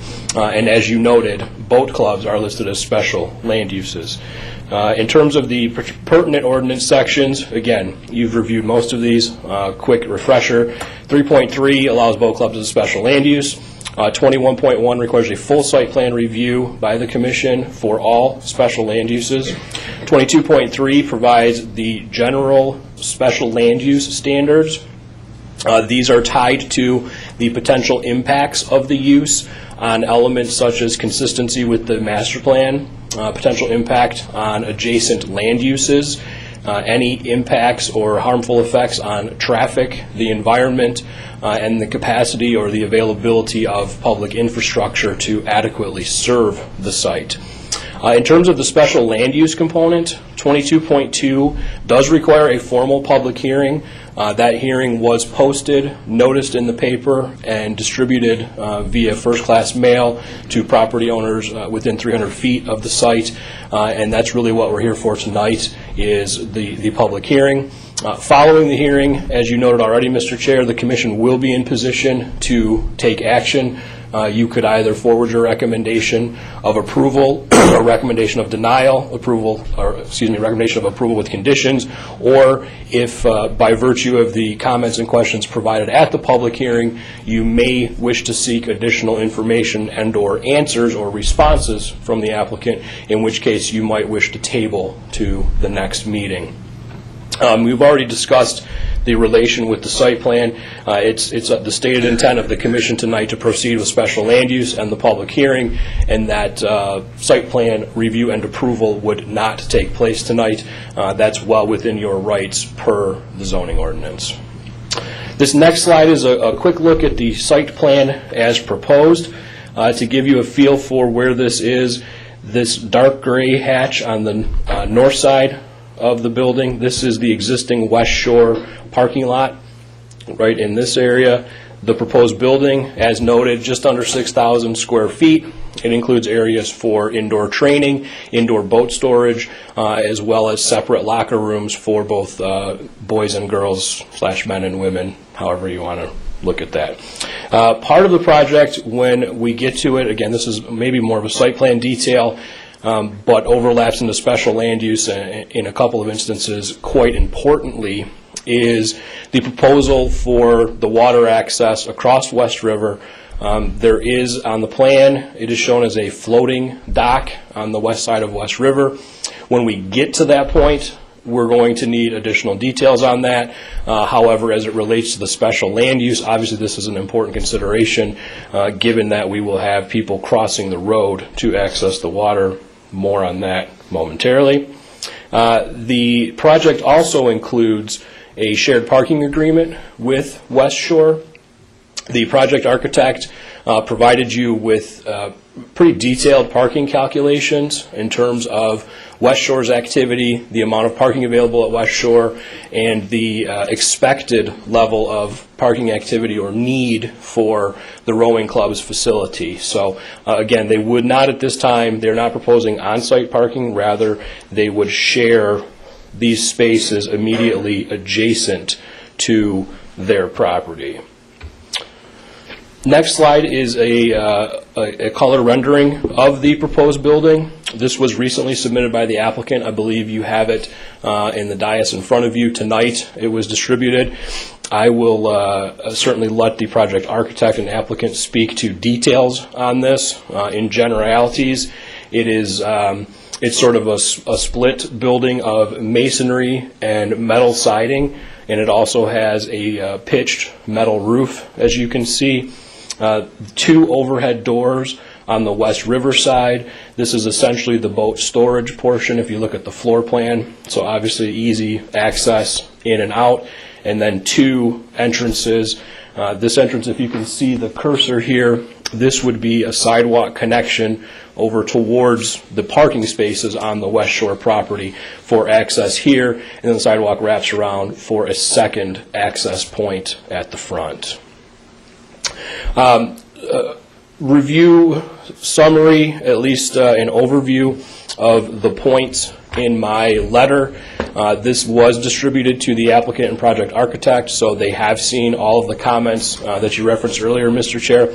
I'll do my best to not cross over too far into specific site plan details. Some of them do start to head that direction, but I think we'll see where we're going with this shortly. So, first and foremost, I think since day one of this project being brought in for a sort of a conceptual pre-application review, one of the biggest concerns has been safety and the idea of, I won't call them children per se, but younger adults, maybe middle school, high school age kids, carrying large boats across West River to gain access to the water for their intended purpose. The submittal does include a pretty detailed, what I've referred to as the safety plan, outlining all of the efforts that will be undertaken, both physical site improvements as well as some policy matters in terms of how they will function and operate. We do feel this probably requires a little bit more discussion tonight. I think ultimately, from my perspective, and I believe the Commission's perspective, the intent here is to make sure that everything in the applicant's power is being done to make sure we have a safe environment, again, for these participants in the rowing club crossing the road. So certainly in my letter, I was looking for some added detail, maybe a little bit more from the applicant in terms of what else can you do, be thinking a little bit more. You've done a lot. How much farther can we take this? We really need to make sure we hit this one out of the park on the first try. As a side note, and this will probably come up again anyway, the applicant did work with Chief Porcerelli. You stuck with us, Chief? Thank you. So he was able to comment and participate and assist the applicant in the preparation of that safety plan too. So I think that was another important aspect of some of our pre-app meetings, was basically asking the applicant to reach out to police and fire and make sure you get their input and do everything in your power. So I'm under the impression this one's probably going to come up again, so I'm going to move on. My next point has to do, and again, this may seem like it dips over into site plan in terms of building materials, but at the same time, a special land use component is compatibility with the surrounding neighborhood. As I noted in my letter, I would like the applicant maybe to talk to you a little bit tonight about the materials they've chosen. I did request that they provide samples for your consideration. Ultimately, my thought process here is that metal roofed buildings, metal siding is not a traditional residential material in this community. And I guess I just want to make sure that ultimately we're getting the best project we can such that it fits in, I think, as you said it up front, Mr. Chairman. We really need to make sure that this is appropriate for this site given its surroundings. So I have asked the applicant to be prepared to discuss that element a little bit more detail. I'm not going to get too much into parking. I think that's more detail-oriented. I did bring it up in this instance in particular. I think the site will probably function okay with the shared parking arrangement, and by okay, I think it will be satisfactory. I shouldn't, okay, may have been underselling it. The biggest thing I think for future consideration is that there is a time frame within that shared parking agreement. It's a 30-year duration with the ability to renew for, I believe, another 30 years. Granted, that's a really long time. Nonetheless, there is the potential that at some point in the future that arrangement could expire, and I think we need to at least present it such that the applicant is fully aware if that expires, they need to provide their own on-site parking. So more of a site plan detail, but again, making sure this fits in with the neighborhood, I think parking could be an important consideration at some point.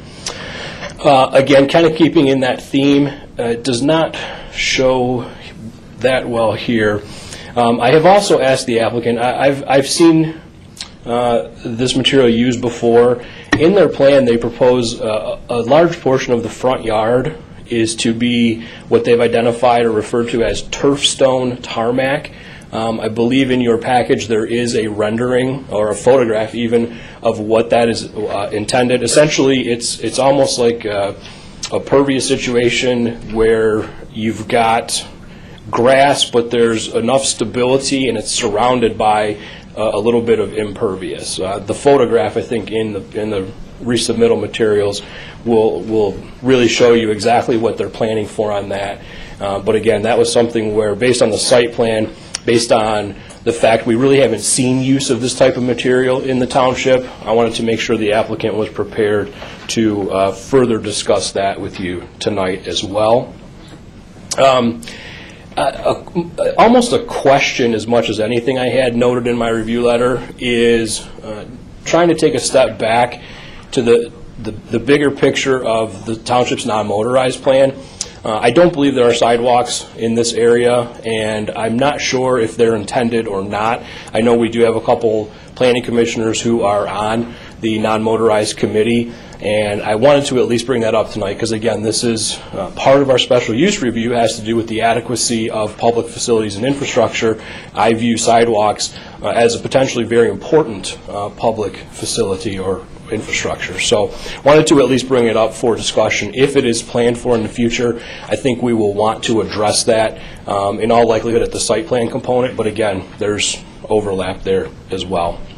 The detailed items, again, for the most part, you could view these as site plan elements, but the fencing proposal is part of the buffering requirement between the proposed building and the adjacent residence to the south. So again, you can see where there's some overlap. It's a specific standard, a specific detail tied to the site plan. However, we want to make sure that it's adequate such that we're demonstrating compatibility with adjacent properties and the character of the area.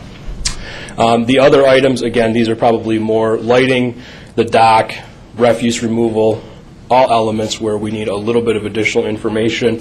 I believe most of these have been addressed in some of the resubmittal materials, but I think these are pertinent for our discussion tonight. Closing points are simply that obviously any concerns or issues raised by township engineer, police, fire will have to be addressed, particularly, again, as we focus on our special land use standards, particularly as it relates to public infrastructure and public health, safety, and welfare. And I think that ties back again, obviously, to the safety plan, which is probably the biggest focus tonight. Ultimately, if this gets approved, if there are any outside permits that are needed, they'll have to obtain that. More of a site plan comment. And then strictly a site plan comment is they are proposing to protect and preserve a number of mature trees.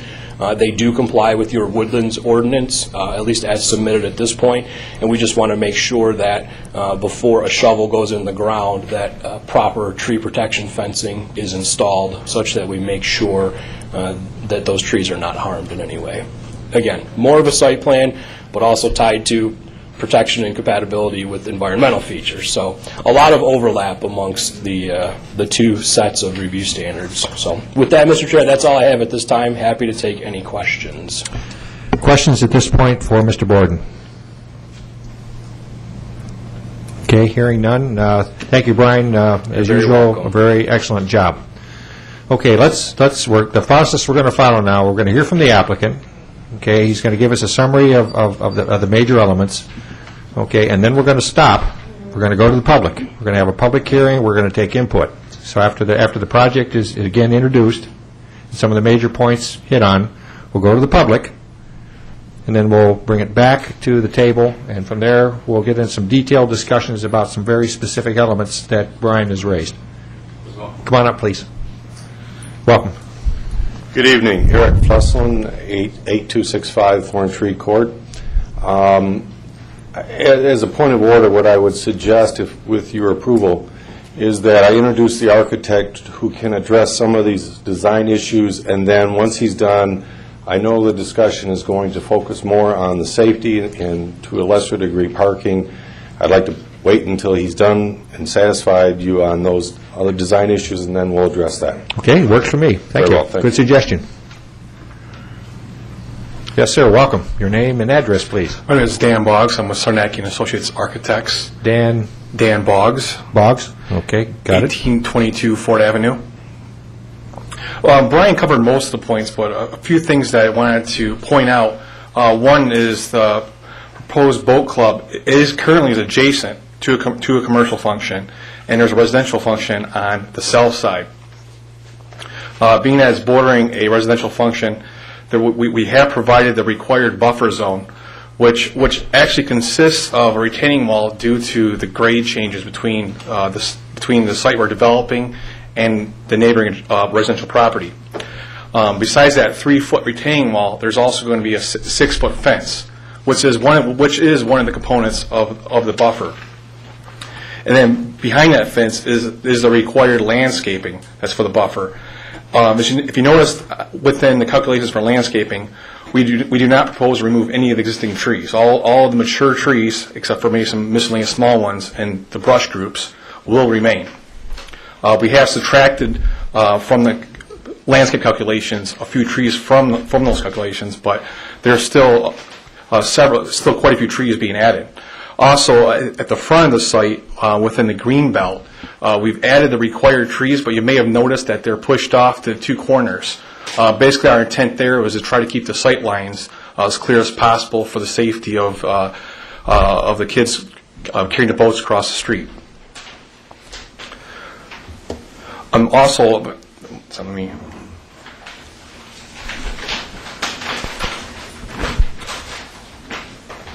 Could you back up for a second and Sure. show us again the fence?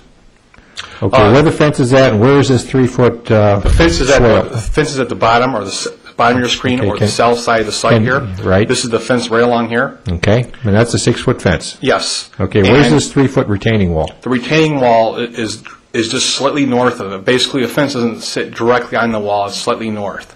And again, that's just to deal with. Around the center of the site here, there's about a 3-foot grade difference between the development site and neighboring residential property. Okay, which is higher? I can't read this. The residential property is higher.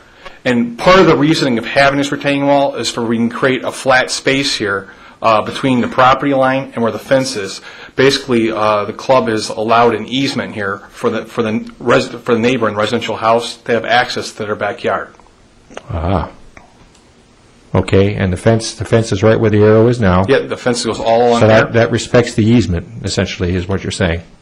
Yes, it goes along the easement. Okay. The buffer is actually, you can see this dash line here closer to the building. The buffer is actually 20 foot wide, and it's very close to the building over here. How far away is the 3-foot retaining wall from that fence? It's basically right adjacent to it, within 1 foot of the fence.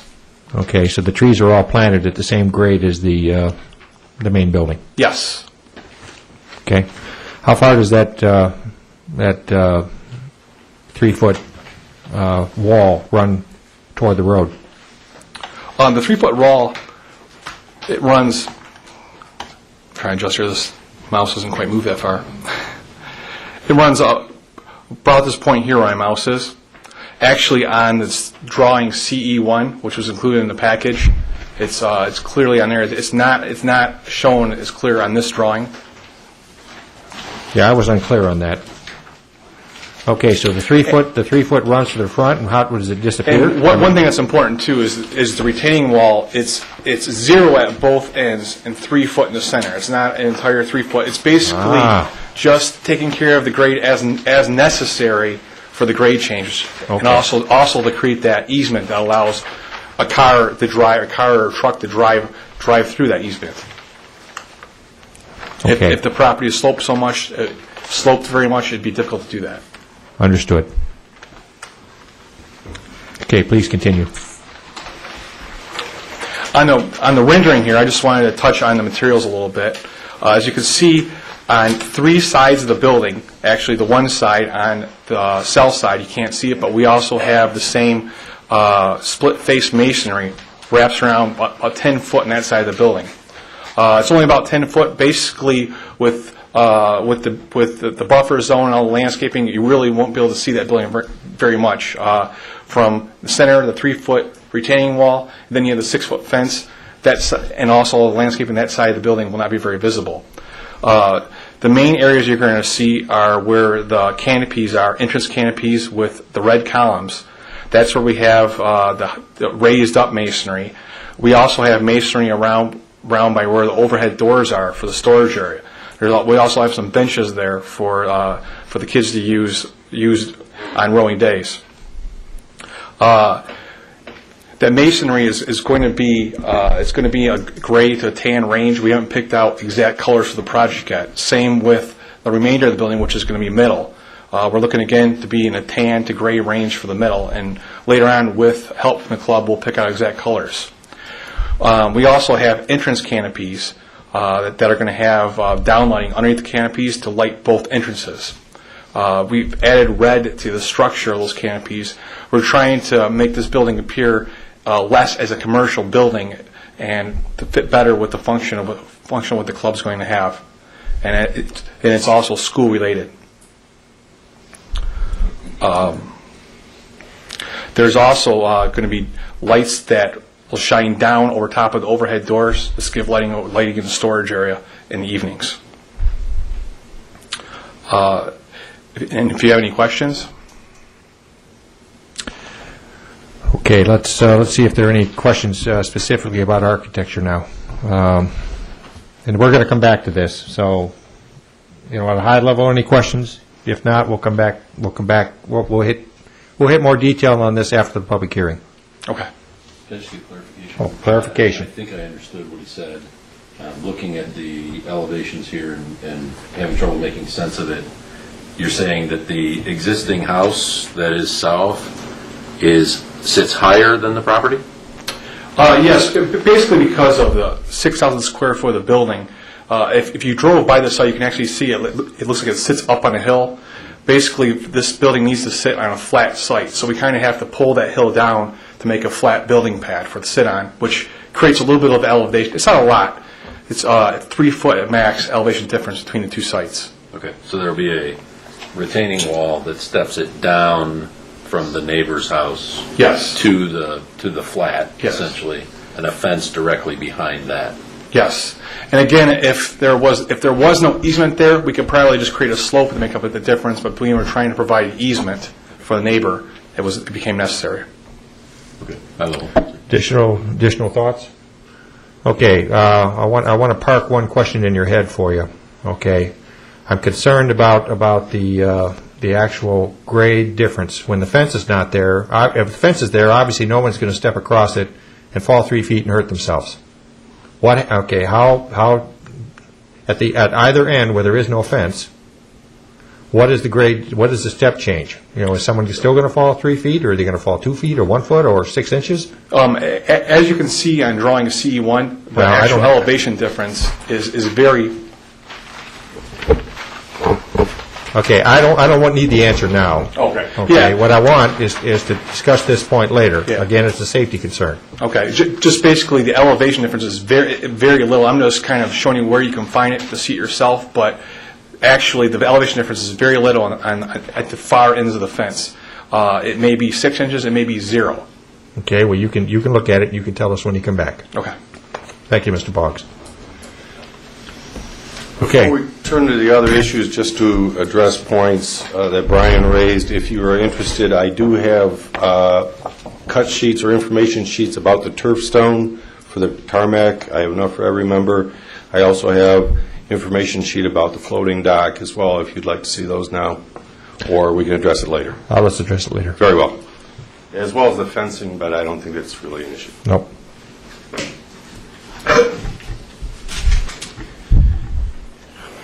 The hour is late. I had a nice flowery speech about who we are and why we're here, and with your blessing, I'll skip that. I think you know who we are and why we're here. Yes, for certain. Let's turn to the let's cut to the chase. Let's do that. And let's go with the easy issue first, and that would be the parking. As Brian indicated, I think his overall opinion is that the parking is adequate, but I want to be clear on the record that this is a lease. We have, as part of our lease with the golf course, we have leased 14 spaces that are directly adjacent to our property line. And north of that, just north of that, in the same parking area, there are 12 spaces which we have a shared parking arrangement on as-needed basis. That lease, so you are also clear, is a 30-year lease with 5 renewable terms at the boat club's option.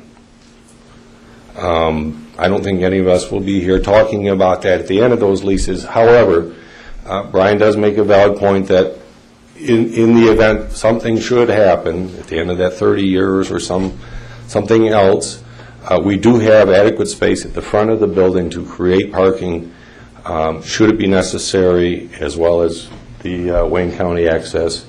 And if you wish to make that a condition of your approval, we have no objection to that. But for the next foreseeable future, it will not be an issue. Mm-hmm. If you have no other issues or questions about, there was an issue, Brian, and I don't know if you want me to talk about the parking calculations and the number of drivers, and if not, then I'll move on. Move on. Very well. The burning question is safety. And let me touch first on the submitted safety plan. We initially submitted it with the pre-application hearing. We referenced it in our actual application, but it wasn't, quote-unquote, formally submitted as part of this application, and so we did supplement our submission, and hopefully you've all had an opportunity to see the 7-page single-space plan. Just the general highlights of the plan are that, first of all, you have to understand, as the boats move, there is a coxswain who gives the members carrying the boat directions, and so they move in unison. And so the plan is to have what we're calling safety escorts, if you will, similar to the crossing guards at schools, because we utilize the crossing guard standards as a model for our plan. They will first don reflective vests and carry reflective cones. They will themselves independently determine whether it's safe to enter the road. Just the safety escorts, they will place a cone in each oncoming direction of traffic. They will then, as the plan is submitted, They would have the wands, flashlights with the red wands, and they would act as safety escorts in that fashion. Chief Porcarelli reviewed the plan, approved it, but he also offered to supplement the plan with handheld stop signs, which we are wholeheartedly thank you and endorse and will become part of our plan. So they will be using the reflective stop signs, just like crossing guards at the school. As I indicated in the plan, the vests and the cones all meet ANSI standards for reflective material for crossing guard. Once the traffic is stopped, to the extent that there is any, and a safe traffic gap is created, the coxswain will then permit the boat to cross. The plan is that they would move diagonally if there is no traffic coming. If there is traffic that is actually stopped, they would move parallel to the road to shorten the duration of time that there is any traffic stopped, if that's clear. The process would then be repeated when they come back. There are approximately, let's say, 4 crossings a day would be the maximum. The boat's going, returning, and then if there's a practice in the afternoon, the same process. Now, in addition to that, Brian, in his letter, asked for investigation with Wayne County to determine whether they would authorize painting of a crosswalk in West River Road, as well as placement of pedestrian crossing signs. So to that end, on April 30th, I spoke to Kenneth Kusel, who I believe Chief Porcarelli knows, as well as, Barry Sedlock knows him, as well as our consulting engineer from Charles Rains, who can speak to his position. But he is the Deputy Director of the Department of Public Services for Wayne County. And obviously, since there's no formal application, he couldn't approve the request at this time. It was more of an advisory opinion.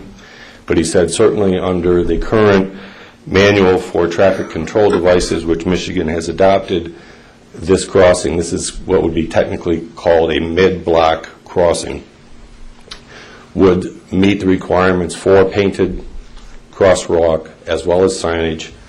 And he said that once a formal application had been submitted, he sees no reason why it would not be approved.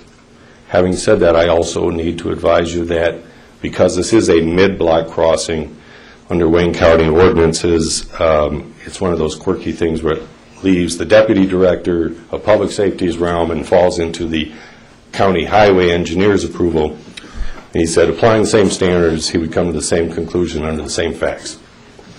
But I have not spoken to the county engineer, but I wanted to at least be clear.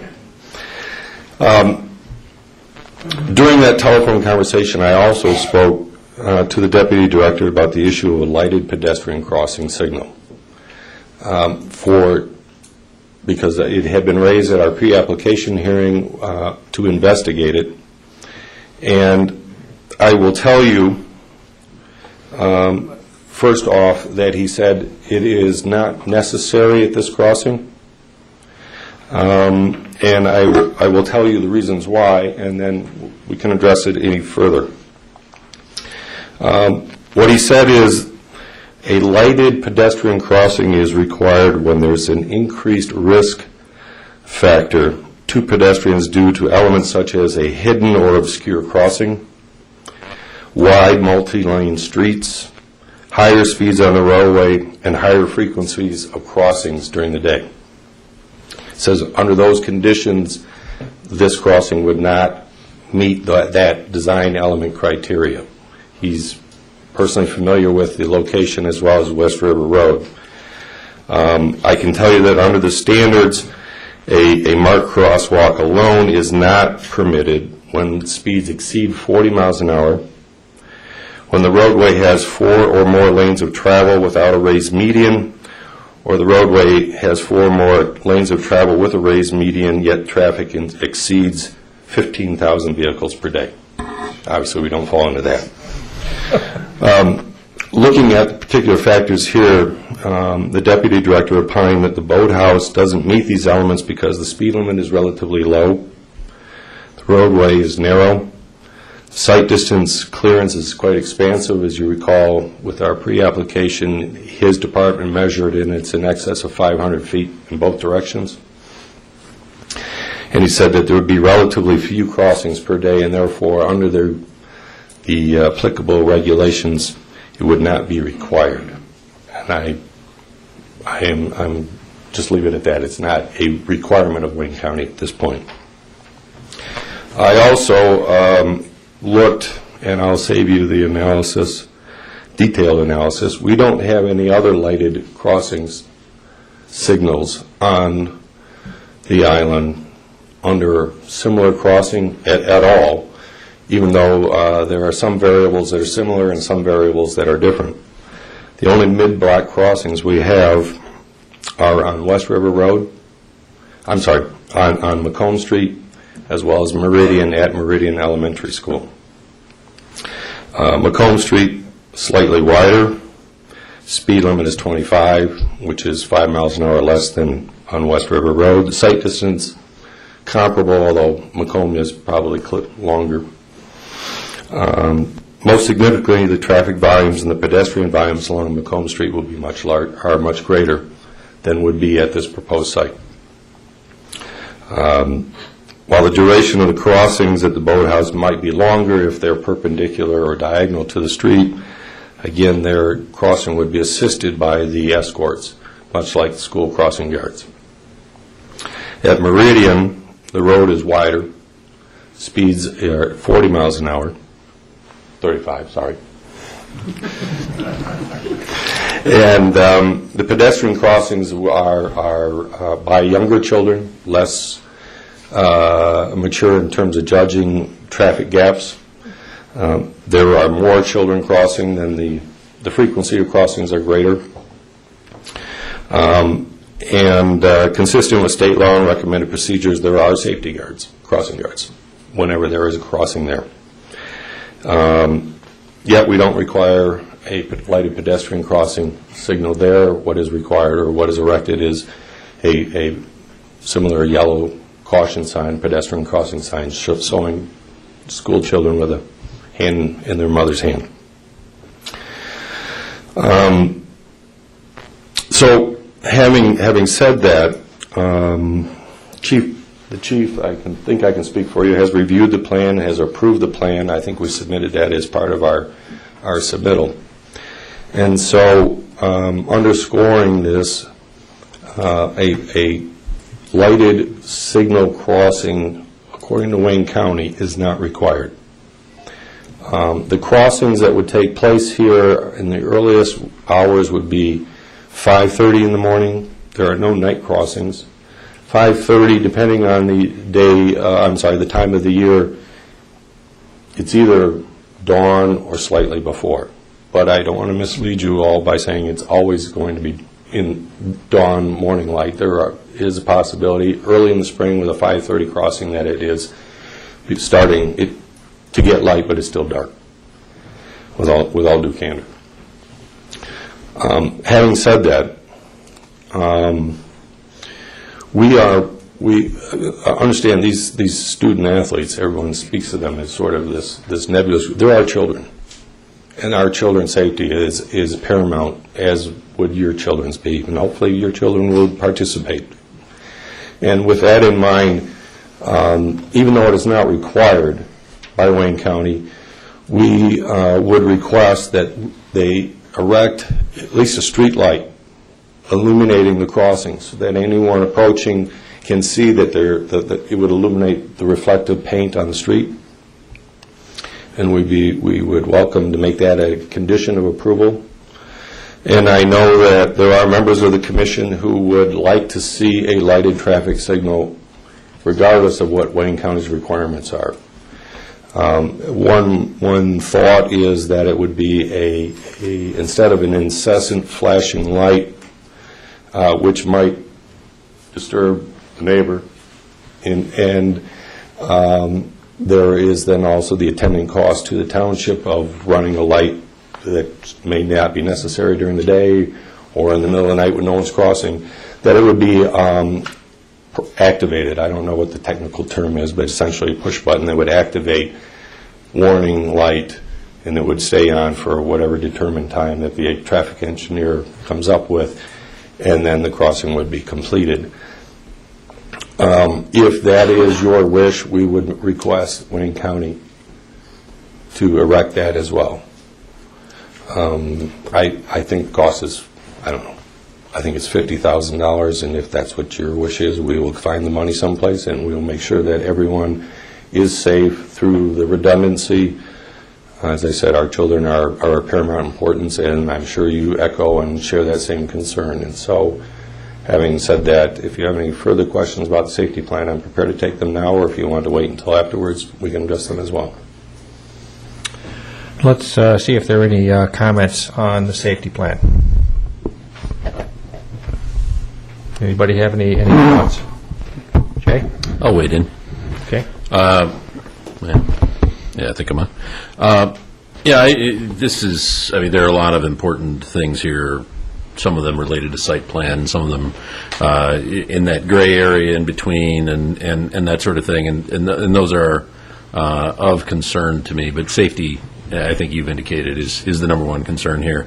Absolutely. And striking a balance. I mean, you know, we could put railroad crossing, things that come down, and and so there's overkill, and then there's underkill, and the key is that we strike a balance that I think weighs towards overkill.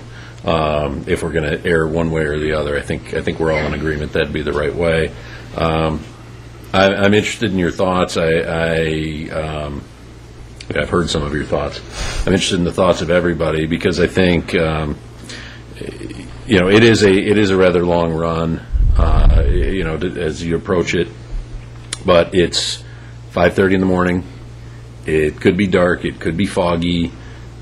People are driving, and they're not expecting to see anybody on the road at that time, and so they might be, texting and whatever they might be doing, drinking their coffee. For those reasons, I'm very concerned about this, and more concerned than I might be otherwise. I'm not sure where I'm going to fall on this. I think the stop signs are a great idea. I think huge improvement over the, red cone things, and I was glad to hear that. Flashing light is more is better, but cost is an issue. I understand that, and so I just wanted to get that out there. I think probably many of us are feeling the same way, so I don't want to speak for everybody by any means, but I didn't want the chance to pass without making that comment. Okay, before I ask any other commissioners, I'd like to hear from our chief on this.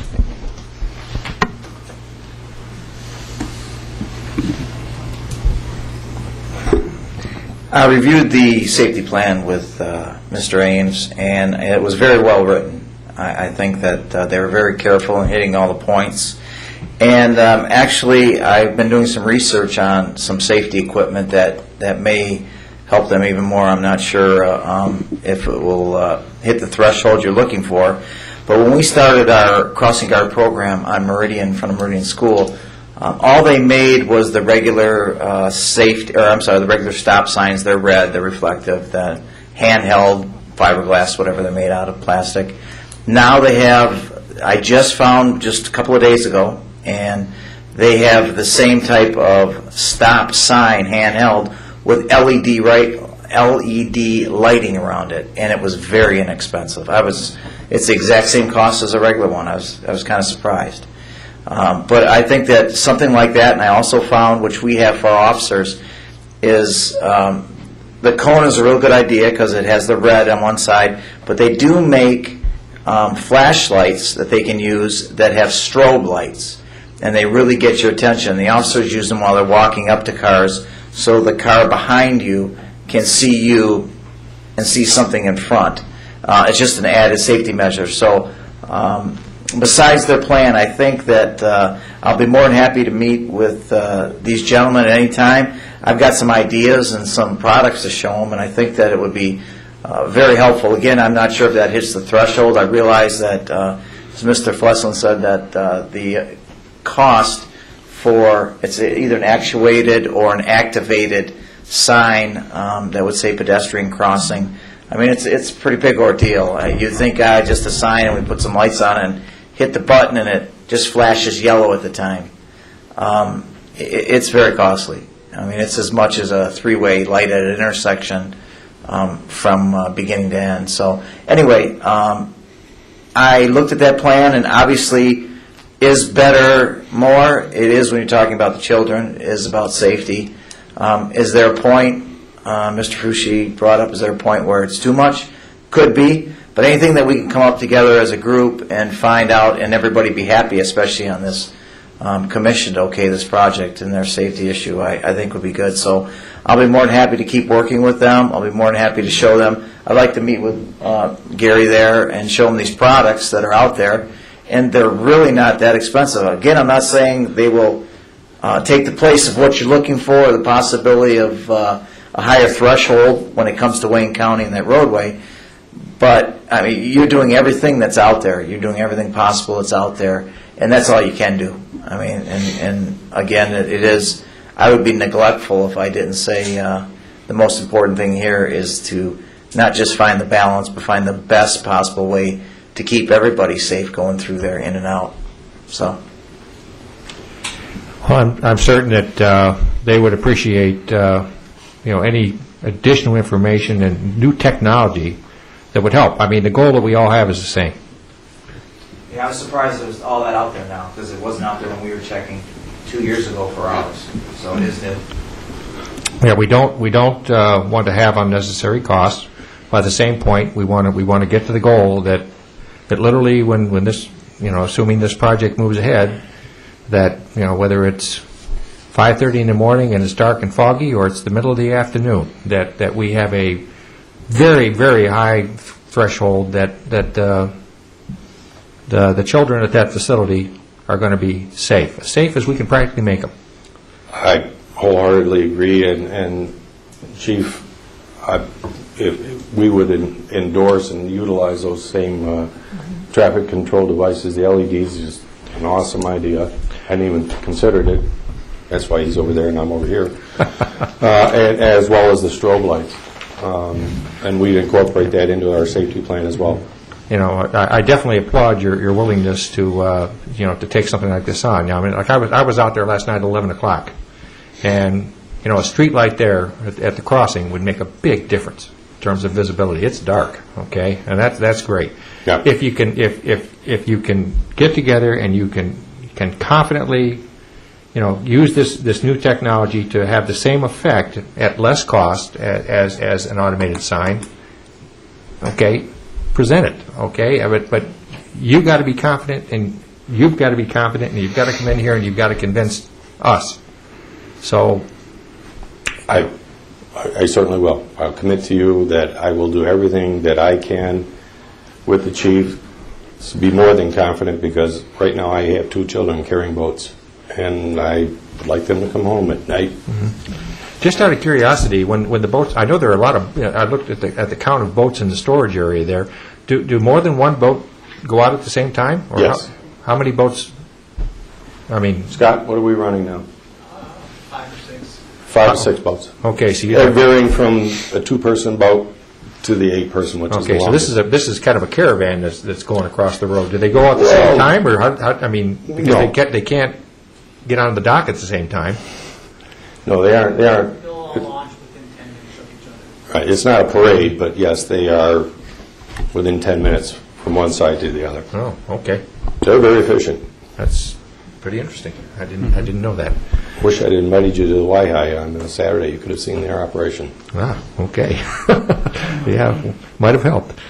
Okay, so that's the number one issue. I think at this point, unless you've got something else that you feel is pressing, I'd like to stop, and I'd like to go to the public hearing. Very well, thank you. Okay, so at this point, I'm going to open the public hearing for comments. All comments are to be directed to the chair, and if there are any questions, we'll attempt to get answers to them. Otherwise, we'll capture them, and when the public hearing is over, we'll feed it back to our experts and others to get answers. So, formally opening the public hearing, please raise your hand and we'll work our way around the room, starting over here. Who wants to speak?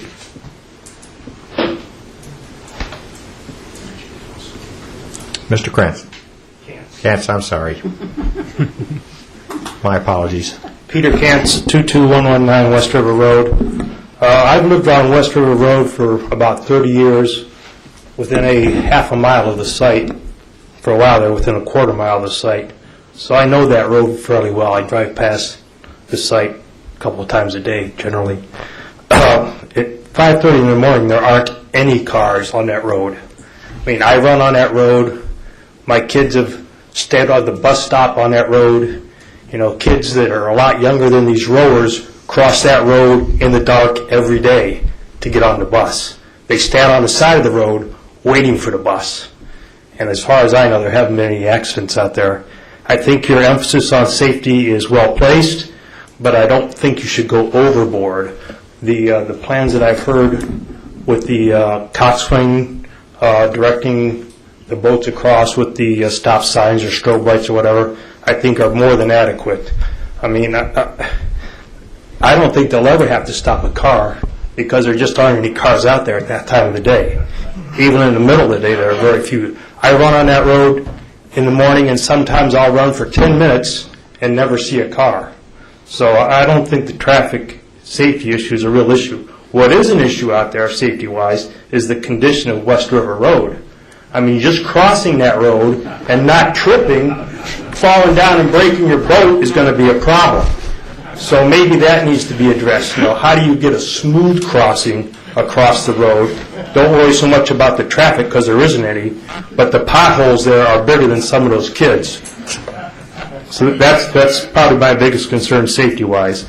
As far as the design of the building, I think it's, you know, size-wise, it's great. I'd like to see something that better fits the residential community. This is the first time I saw the rendering of the building, and it looks like, no offense, looks like a bus garage or something like that. And I think it could be made a little more compatible with the surroundings. I think West Shore Country Club does a very good job with their architecture and fitting in with the neighborhood. I think I'd like to see something more along those lines for the building itself. I mean, the red columns, come on, they're going to stick out like a sore thumb. That's not what this neighborhood's about. So I think you need to take another look at that and try and fit the design of the building or the architecture, the styling of the building, have it fit better with the neighborhood. Thank you. Thank you, Mr. Kantz. Additional comments, questions? Can't believe all these people came with nothing to say. Where? Mr. Kosteroff. Oh, way in the back. Mr. Kosteroff. Please give us your address, please. Ed Kosteroff, excuse me, 23215 West River Road, corner of Ferry, south corner. I'm a little bit confused. We were talking special use, and I didn't hear any special land use talk. It was more construction, more safety, and if safety is the issue of the special land use, I'll address that. But this is an R1A district. It is a residential district. Thank you, Mr. Kantz, for noticing that this building looks like Joe's Garage in 400 places that you'd take your car to be repaired. It does not look like anything else in the neighborhood. Not my house, not the country club, not the Keeler's house, nobody's house. It looks like a garage. I think it needs to look like it belongs in the community if you approve it. But it is an R1A district. It is a residential district, and I think we need to keep it a residential district. The rowing club has an excellent facility to row out of right now in Wyandotte. No child is being discriminated against. They are rowing in one of the best facilities for high school rowers in the country. Would we like to see rowing in our own rowing club on Grosse Ile? Yes, I would. But I wouldn't want to see it in a residential area. I think If it can be fit somewhere else, down at Point Hennepin, down at Water's Edge, then let's explore that. I think what we're looking at right here is not a good thing for our kids. We're talking about safety. You familiar with rowing boats? The 8s they're talking about weigh 220 to 260. They range in 60 feet lengths. You're going to cross this road and bring 2 or 3 of them across the road in 10 minutes with the oars, with the coaches' boats, with the gas you need to fill the coaches' boats with. You're going to bring a couple of 4s and maybe a pair. You're going to do that in 10 minutes? It's not going to happen. But if it does, are you going to block West River Road for 10 minutes to let these boats all cross? I think that's pretty dangerous by itself. Safety is a big issue. Mr. Fleslin, I believe, said there would be 4 crossings a day, probably. And that crossing is you're taking the boats over and putting them in the water at 5:30, you're taking them out at 6:45 or 7, whatever time the kids have to get back to school, and you're putting them again in the afternoon after school. When there is a lot of traffic, when golfers are going to play golf, when golfers are leaving the golf course, when commercial vehicles are driving up and down West River, and I live there, so I can tell you that they do drive there. You know, there are commercial vehicles, there's trucks, there's delivery trucks, there's construction people, there's quite a bit of traffic there. I don't want to disclaim anything that the people have already said concerning the safety of the issue. It is the most important issue for those kids. I was involved in rowing for 9 years. I was the president of the club for a while. I'm not patting myself on the back. I am telling you facts because I do like rowing. I think it's a wonderful sport for our kids. I don't think it belongs in a residential neighborhood. And I don't think it is anything we should take a chance at safety with. In my 9 years with the club, I was never aware of another rowing club that crossed a major street every day to load their boats. During regattas, Marietta crosses the road. A couple of the other ones are in more dedicated areas where you don't have residents. They were in reservoirs, they were in parks and things of that nature. But you will have crossings, and you not only take the boat across, you take these long oars or blades, whatever you want to call them, across.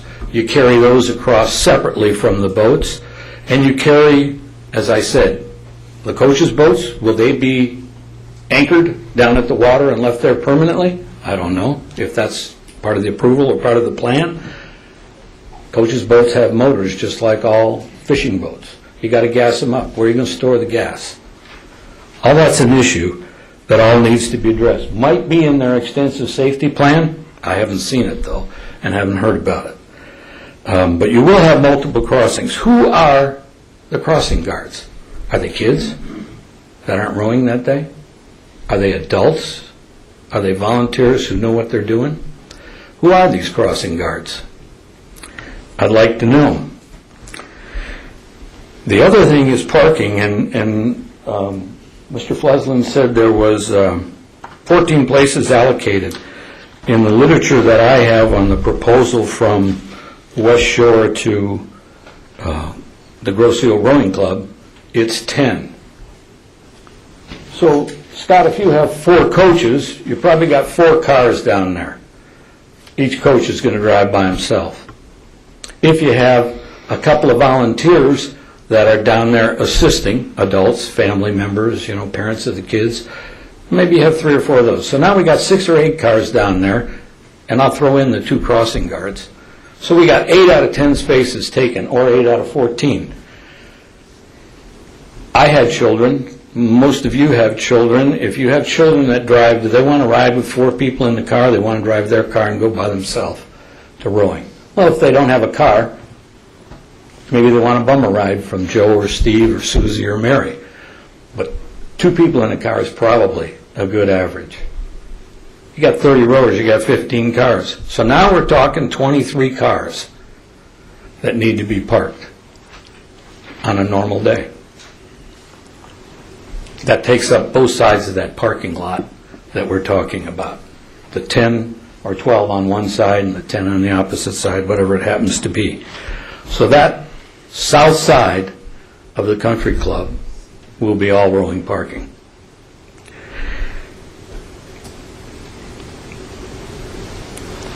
Will they end up parking on the side street, or will there always be parking at the golf course? I don't know. I can remember the old days when West Shore had tournaments and they were parked all over West River. They filled the parking on the water side, they parked on West River, and they parked on Ferry. And that happened twice a year, and it was no big deal. Where is all this overflow parking going to be? Where is it going to? How are they going to account for it? Noise is a big issue. If I told you that safety was my only issue, I would be wrong, because I am right there on the corner, and I know rowing very well. You have Cox boxes, you have kids hollering, you have kids peeling around a corner trying to get to rowing on time so they don't have to run an extra mile. You have a lot of issues that happen with kids, and the noise is there. I don't currently have that noise. The people who are north of me will have more noise than I do, only because odds are they're going to row north, not south, because the water gets rougher as you go towards the Free Bridge. So they're going to row down towards Wyandotte. The people will experience that noise. They'll experience the normal noise of kids goofing off, having a good time, because they're high school kids, and we all did it. To say they're not going to do it, and to say that you're going to try and keep them quiet and police it is a nice statement, but it isn't going to happen practically. The noise is an issue for me and for my neighbors.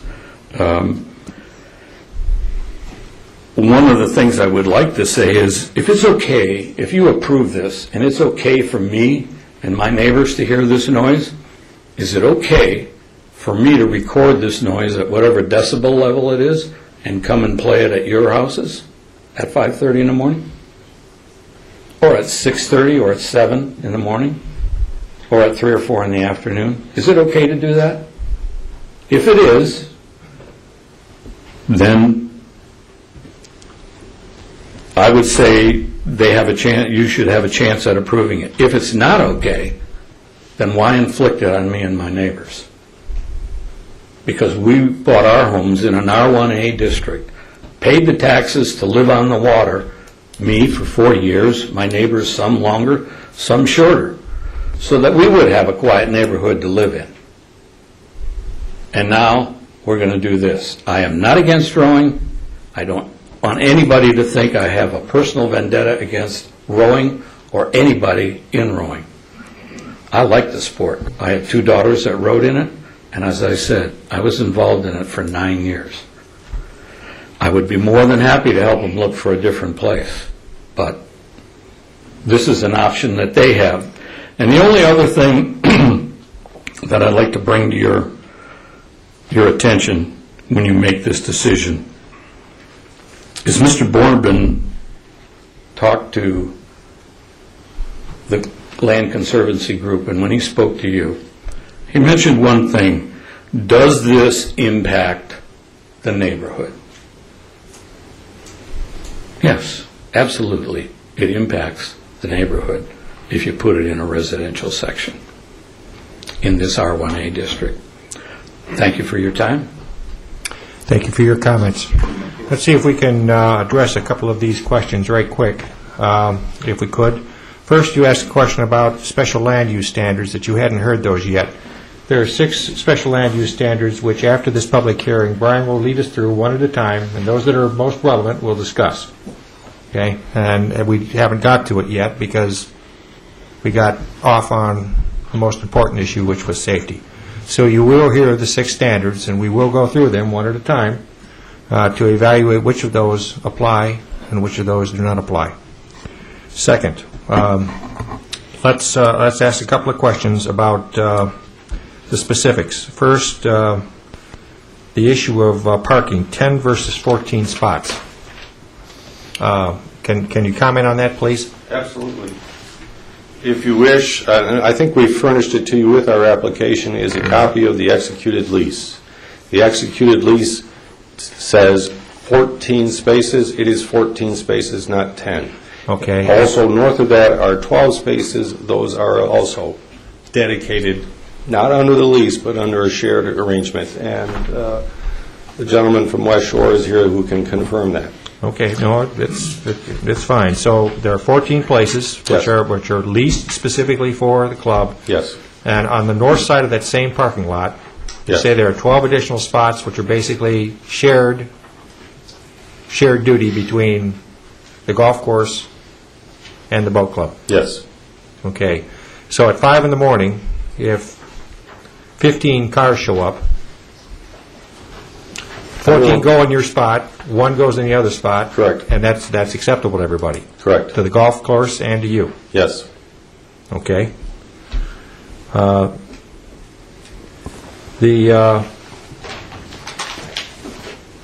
issue of numbers of cars. Yes. Okay. Any comments on the count that came forward? 4 for the coaches, 2 for the crossing guards, 2 for, okay. All right. 23. Talk to me about that. It will never be 23 cars. Okay. What? I can't say that because we aren't there now, but I can confidently say that's an exaggeration. Okay. The crossing guards, first of all, let's eliminate those 2 cars. Crossing guards will be the coach and one of the senior students or the coxswain who will receive training before they're out there. So those cars are not an issue. Let's talk about what actually happens here. Most of these kids on this team are not of driving age. It has been the tradition and continues to be, the older kids pick up the younger kids and ferry them to the practice. My daughter, before she drove, for 2 years had that arrangement. She now drives 4 kids to practice, those who don't have license. My son gets a ride from another student who has 4 passengers in the car.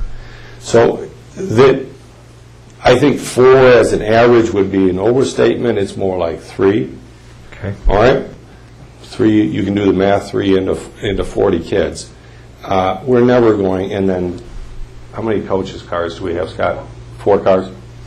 We're never going to exceed what we have leased and what has been dedicated as shared, and more importantly, we are never going to exceed the 174 parking spaces at West Shore and ever park in the street. That's ridiculous. Okay, no parking in the street. Correct. Okay, now what are you going to do when West Shore has a golf outing? We have, in the lease agreement, it is agreed that on their major events, we will be notified and cooperate, and it's their parking lot, they have priority. Including the 14 spots that you lease? Absolutely. Now, understand, their special events are on the weekends, kids are away competing.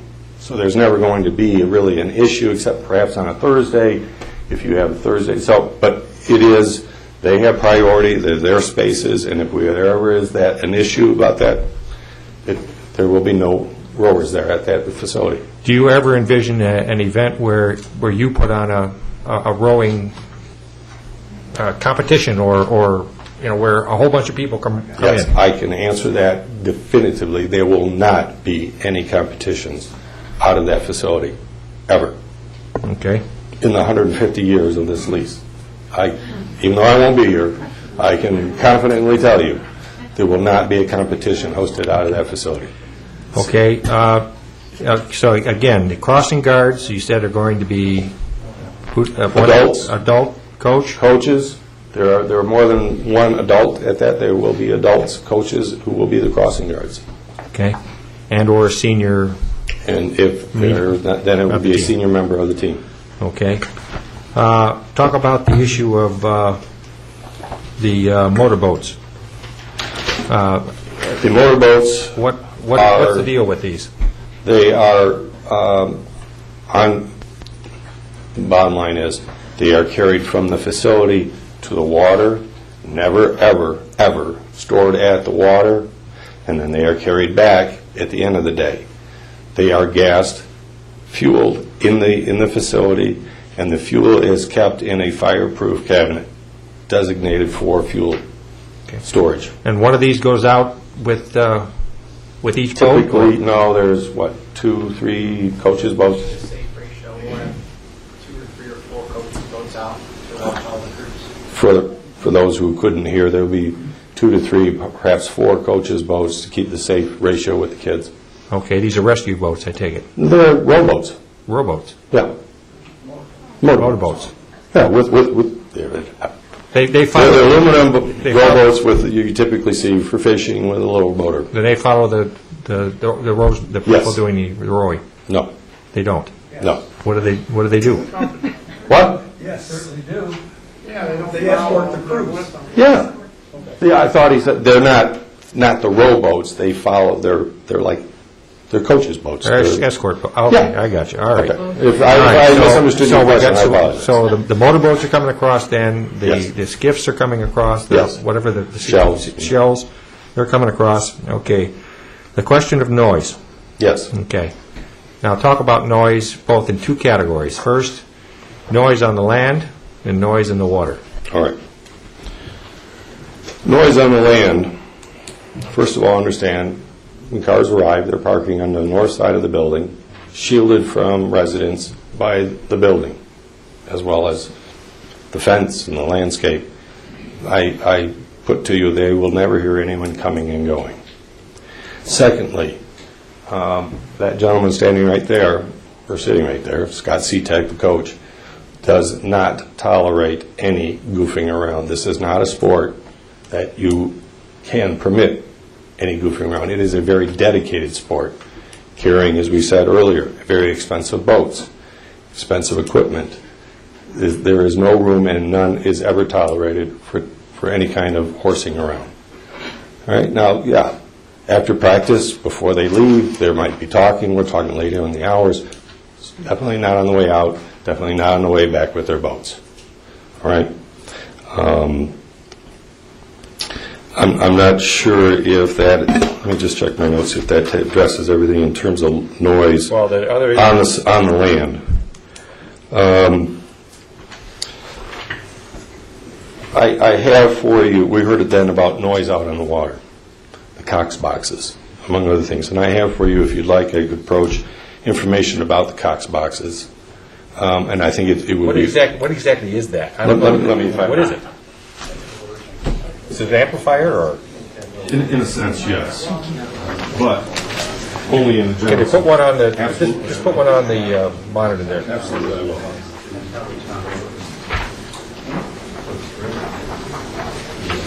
Thank you.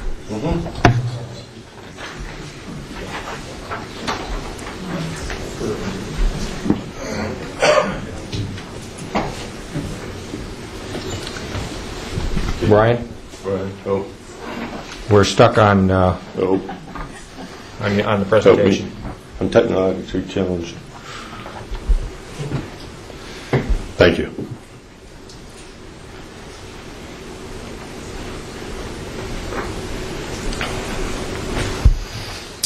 All right, as you can imagine, you've got a boat, 8 kids in the boat, and the coxswain is at one end of the boat, and he's trying to communicate to all 8 members. In the old days, you all have imagined, you can see the megaphone where the man's telling the kids what to do, and as he's doing that, he's telling everybody around him what to do.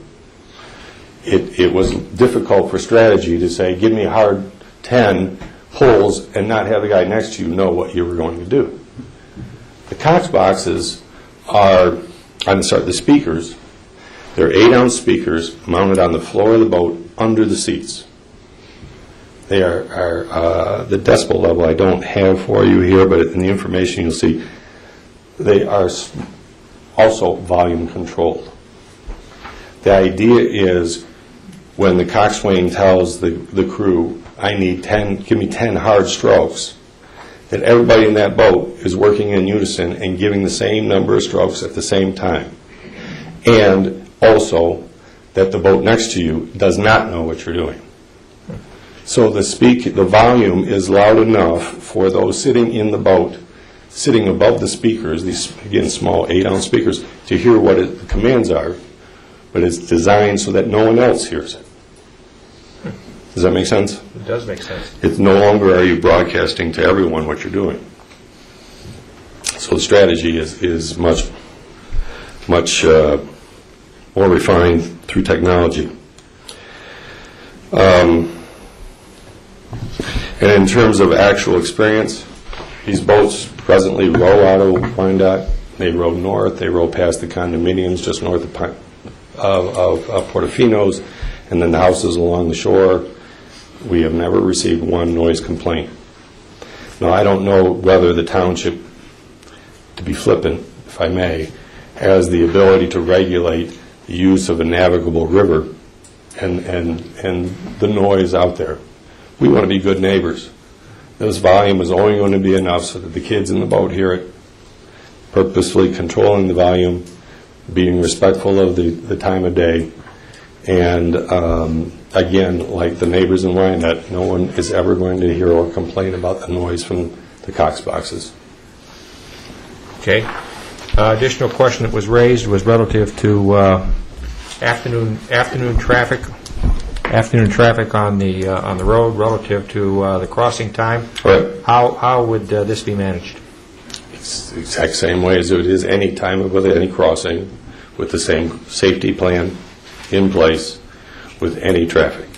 Whether it is one car, two cars, you wait until the crossing guards, lack of a better term, crossing assistants, wait until they themselves can safely enter the roadway in a gap in traffic, will then put in the traffic control devices, including the LED signs that we have, strobe signs, cones, safety vests. At that point, once there's a safe gap in traffic, then the boats will be permitted to pass.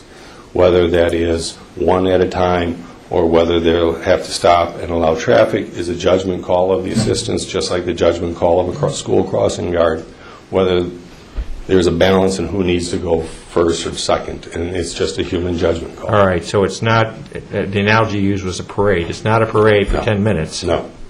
Okay, it's based on the reality of how many cars are waiting or whatever. Absolutely. Okay. All right. The other issues that were raised are things that we're going to have to talk about at length, and one is the building appearance relative to neighborhood compatibility. Yes. And the issue of the architecture relative to what's around it. Yes. That's a more detailed discussion that we'll hit later. Right. And I think that covers the essence, the safety issue. Yes. Okay, the safety concern we talked about earlier.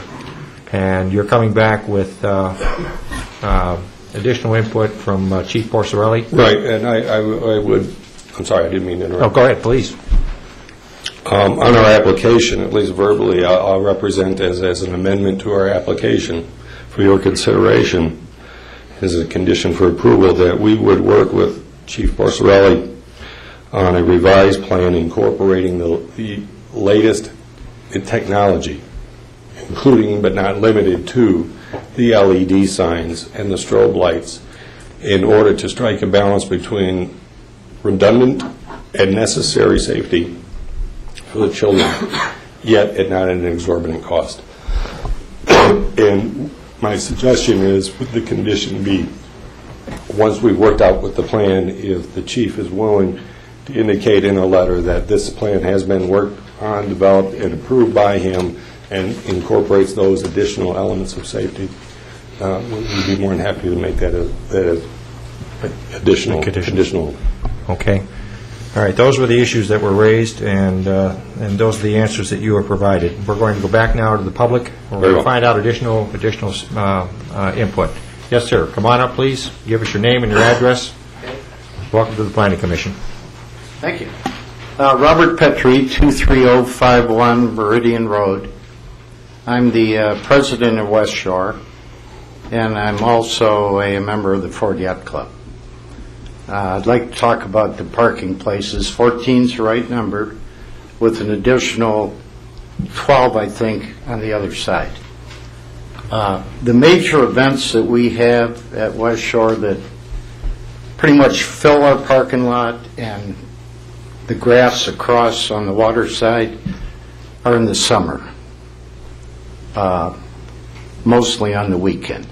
And as I understand it, the rowing club, their programs are reduced significantly in the summer and on weekends. So I don't see parking as an issue.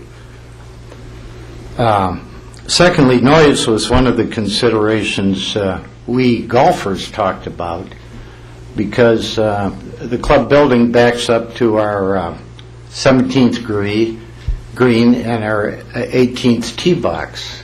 And if you've watched a whole lot of golf, when you're ready to swing the club and somebody sneezes, that destroys your golf game. That's my excuse all the time. Yeah, well, I use that a lot too. Yeah. Do you get mulligans?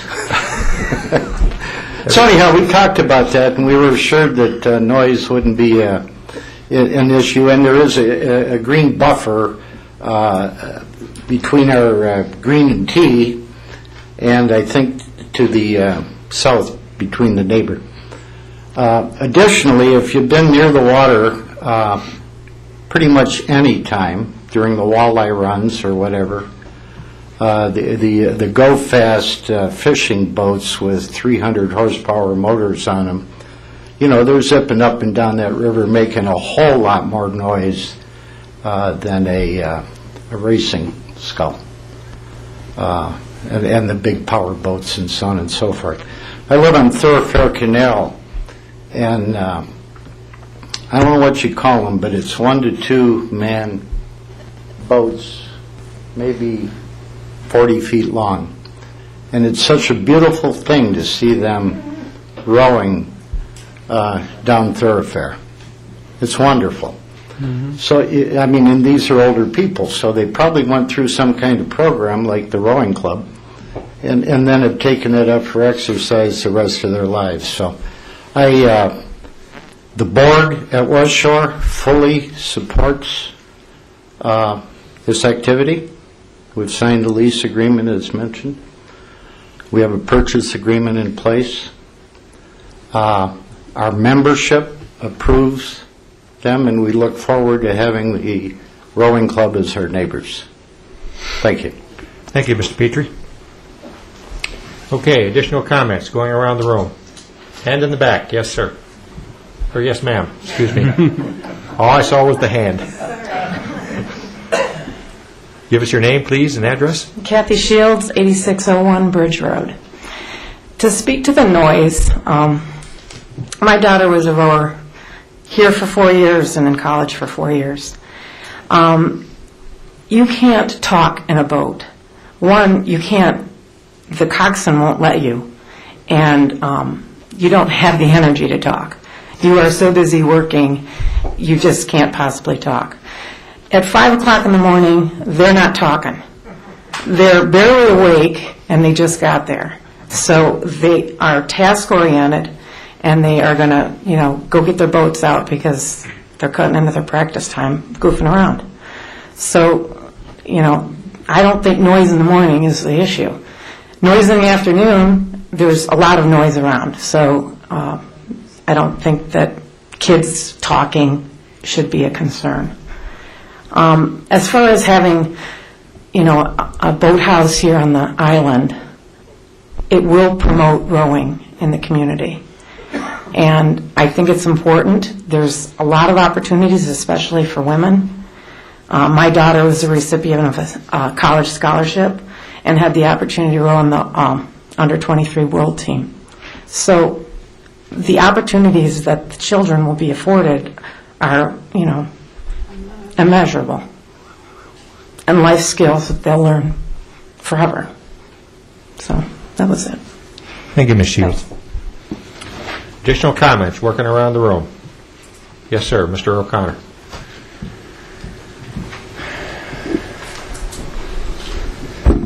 Tim O'Connor, 8148 Island Boulevard. I'm a 4-year rowing dad. My daughter graduated last year and is now rowing for MSU. They are right with the cars.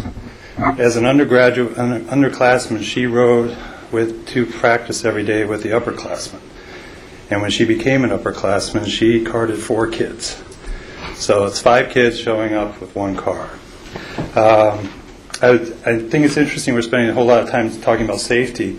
A couple of years ago, my daughter had the opportunity to go to Germany to live there during the summer, and she found a rowing club and near Mannheim.